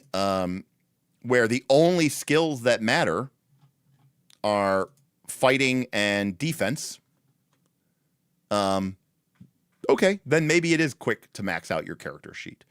But if you are playing a game that truly leans into the exploration, the fighting, the overland journeying and exploration, the domain management part of the game, suddenly a lot of these skills seem a lot more useful. Things like carpentry, things like academics, things like masonry, things like orientation or stealth or survival or tracking or leadership, and so on and so forth. So again, I think it's very easy to just go, after, 15 sessions or whatever like that, I could max out defense and fighting. And maybe you could. But if this is truly a game and you're really playing it where you're focusing on exploring dungeons and traveling in the overworld and dealing with domain management and intrigues and other, factions that might have to be dealt with diplomatically, or military units. So. And now Broken Blade, it does highlight something which I noticed in a very similar game.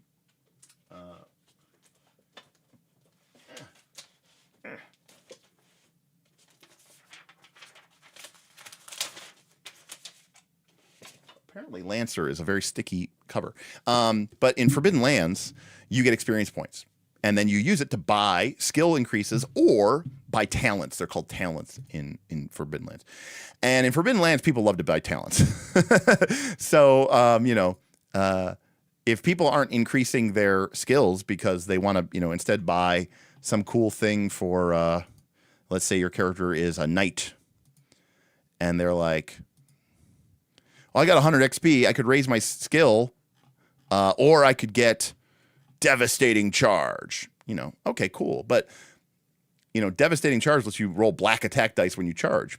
Okay, but you kind of need to raise your fighting too. So if you're just buying the cool features, it doesn't really matter that much, Again, here's another example. Your attack ignores the armor of large and huge targets. That's great. Except, you have to hit. So if your skills are bad, it's not gonna work,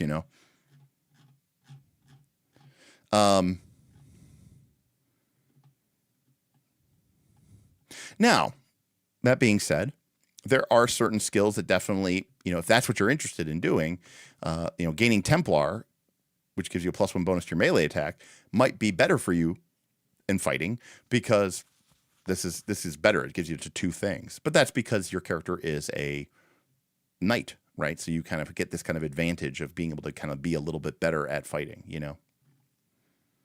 But, we'll see. Or like this is a great example here. Word of Honor gives you a massive bonus to diplomacy checks, +3 for only 100 XP. But you can't lie, right? So it comes with a cost, right? It comes with a caveat, which is really neat.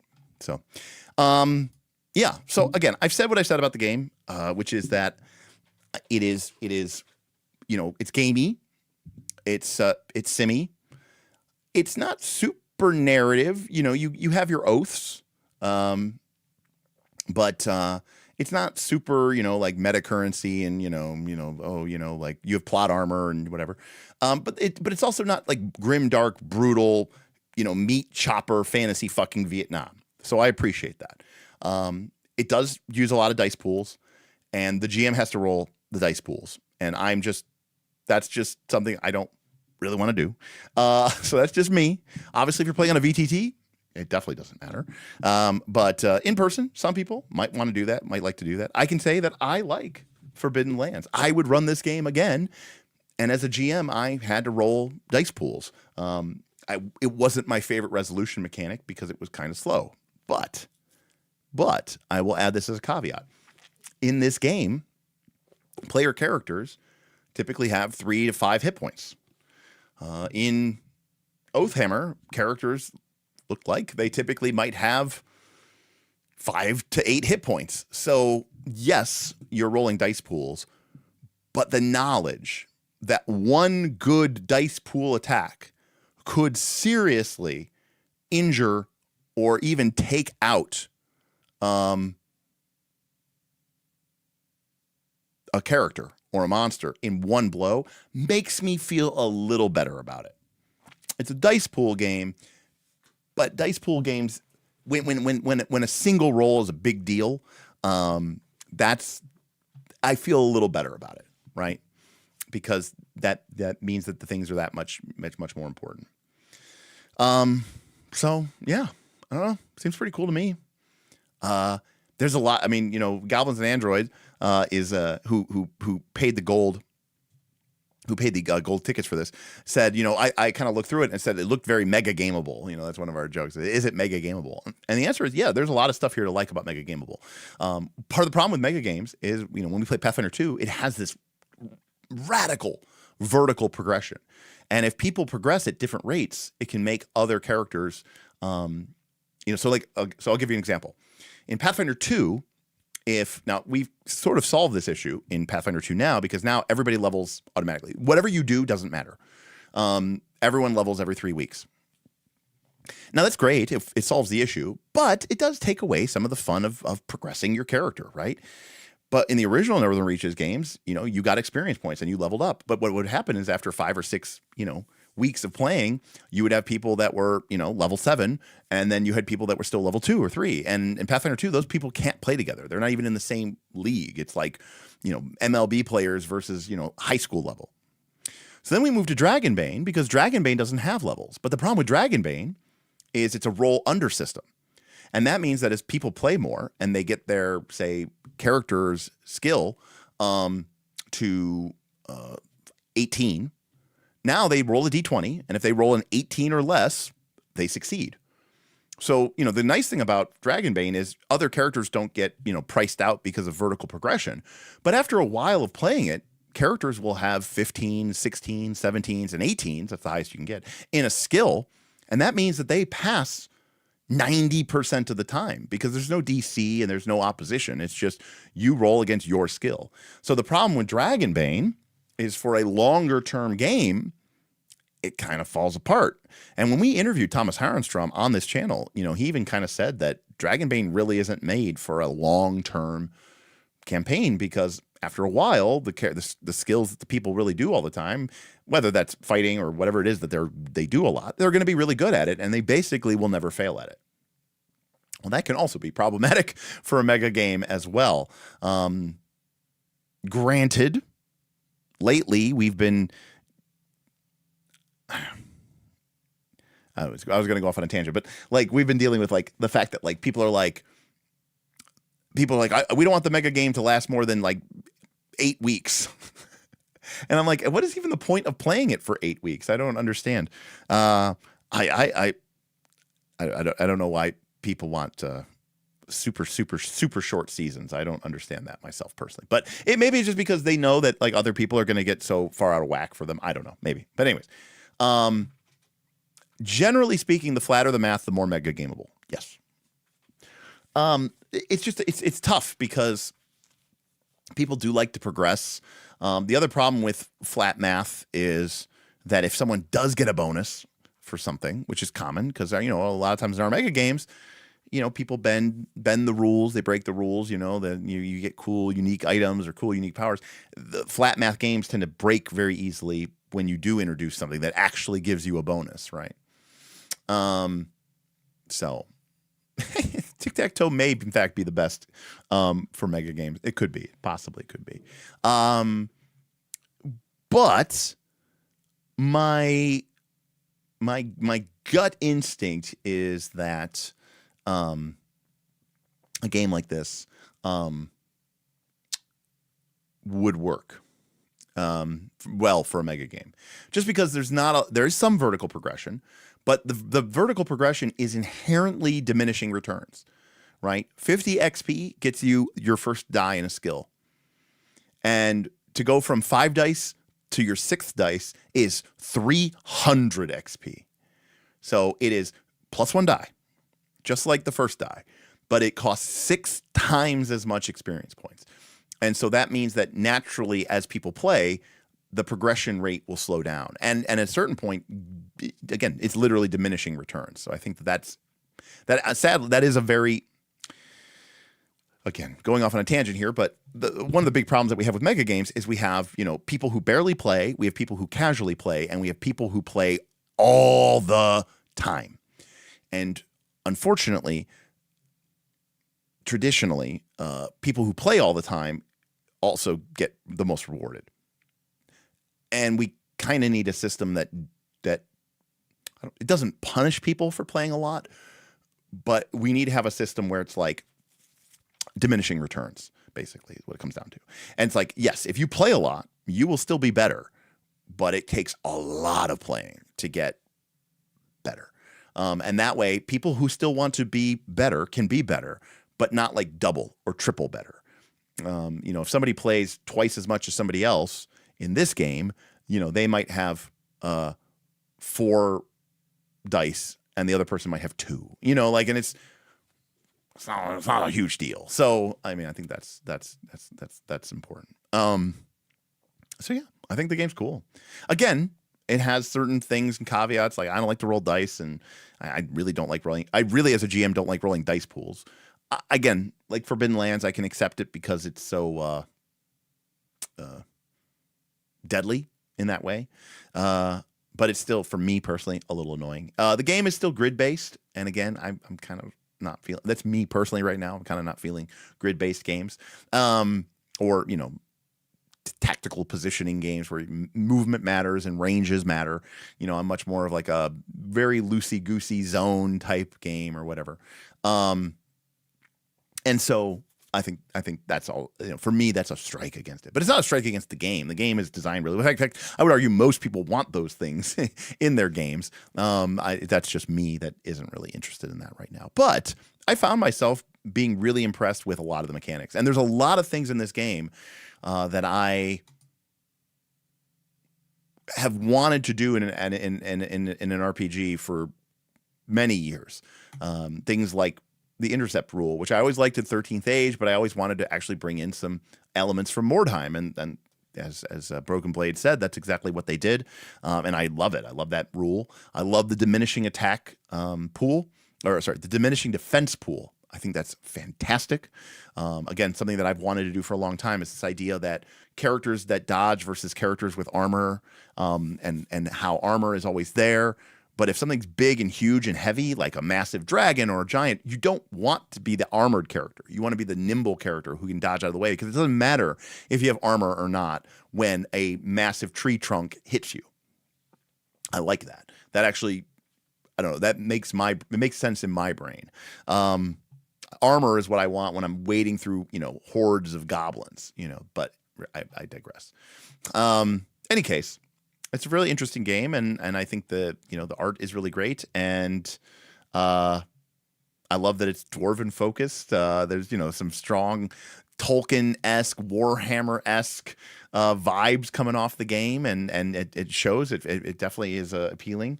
The monsters seem compact enough. Nothing super fancy with like all sorts of crazy, weird, over the top multi, and then it unleashes its final phase, and here are its 35 abilities, and all of them, the stat blocks for the monsters are pretty straightforward. So yeah, it's definitely a very different game than the One Ring, for sure. But I think it's cool, and again, it's doing some of those simulationist things that I see in a lot of games, or a lot of games try to do them. Things like domain management and stuff like that. And it's doing it, I think, well. And be fair, there's a lot of similarities between the way that this does domain management and this does domain management. And my group, we did domain management. And they loved it. They thought the stronghold rules in this book were great. And to be honest with you, haven't played them, but the Oathhammer rules, I think, look a little better. So, bonus to that. The only thing I will say, potentially, depending how you want to structure your game, is that, you get that bonus experience point for going on adventure. But if you have a session where the players just, they're kings and or not kings and queens, but they're lords and ladies, and they're managing their domain, and they're, seeing to the realm, it does feel a little bit counter-purposed if like that's what the game was like encouraging you to do and rewarding you to do, and then you wouldn't get any experience points for that because you didn't go on an adventure.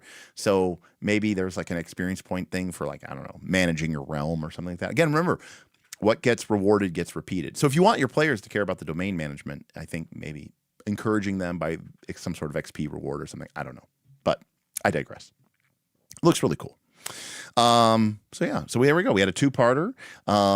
And I have been awake for like 20 hours or something like that.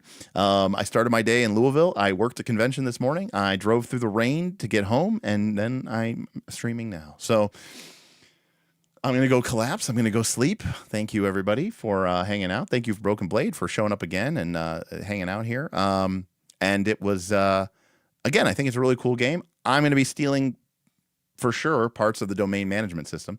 And I think that's really, really neat. I think it's really, really cool. I think this would be a fun game to play with the right group who wanted to play a long-term game and wanted to, really dive into like the whole, not just hex crawling, right? But like hex domination, like taking back this island hex by hex, whether by blade or by diplomacy, right? Securing your realm, rebuilding your dwarven, homeland, securing those holds, fighting back the evils. that's cool. And I think, and it does it with just enough gamist elements to it that it tickles my fancy. When some of that stuff is just all, when it's too simulationist, I don't like it. I like there to be some game mechanics. And what I like about these buildings and the territory rules and the region rules is there are game mechanics. And I think that's what's really cool about it for me. It's easy to say, yeah, this is what happens in the fiction, but how do I tie that back into the mechanics in a way that matters? So much of the problem with classic D&D territory domain management build is like it's got all this shit and you're like, okay, but why though? What does it do for me? And you're like, oh, it doesn't do anything. It's just a whatever. And you're like, yeah, that's not a good enough reason. So I think that's really cool, and I think it'd be fun to play around with. And like I said, I think it would mega game very well, and I think it would heroic deed very well. But that's another point. So thank you everybody for joining me tonight. Thank you to the very generous folks like Dr. Stevel, Testy Trekkie several times. Thank you, Testy Trekkie. GM Scott for their Prime sub, and Agile Monk and Duncan DT for subs and tips. And thank you so much for everything that you do. Remember, if you want to support the channel, the best way to do it is to join our Patreon, patreon.com/knights-of-the-last-call, link in the description below. Not only is it one of the cheaper options, it gets you into our private Discord, which potentially would get you into some really great conversations, maybe some really great games, which is a lot of fun. It also is a great way to support me because most of that money ends up in my pocket, so I appreciate that. And then also, too, you're part of the community, and I'd like you to be a part of the community. On the other hand, if money's tight, and I respect that, if you do have Amazon Prime and you think I deserve it, maybe head to twitch.tv/knights-of-the-last-call. If you have Amazon Prime connected to your Twitch account, you get one free Prime sub a month. And if you think I've earned it, I would love to have that. Doesn't cost you anything. You're already paying for it. Use it or lose it. But if I've earned that, I would love that as well. So thank you so much for that. As I was saying earlier, when I was complaining about AI, I did lose my job last year to AI, and I am trying to make a living out of this. So that's why I'm streaming even after I was at a con all day, because this is how I make my living now. So work is work, but I get to talk about role-playing games. So it's kind of pro and con. Meanwhile, there is a link in the description below to buy this game off of DriveThruRPG. It's an affiliate link. Doesn't cost you any extra money, but we do get a little bit of a percentage, and I'm sure Broken Blade would appreciate you picking up a copy of their game as well. I encourage you to do that. They do have a quick start, I think. So if you want to maybe take a look at that quick start first, you can do that. But otherwise, you can buy the game. I think it's on sale, so it's not like a $50 PDF like some of these crazy games. So check it out. Maybe give it a buy. Otherwise, give a like, subscribe so you know when we go live, and appreciate you spreading the good word. We'll see you next time on Knights of Last Call. Good night, everybody. Peace out.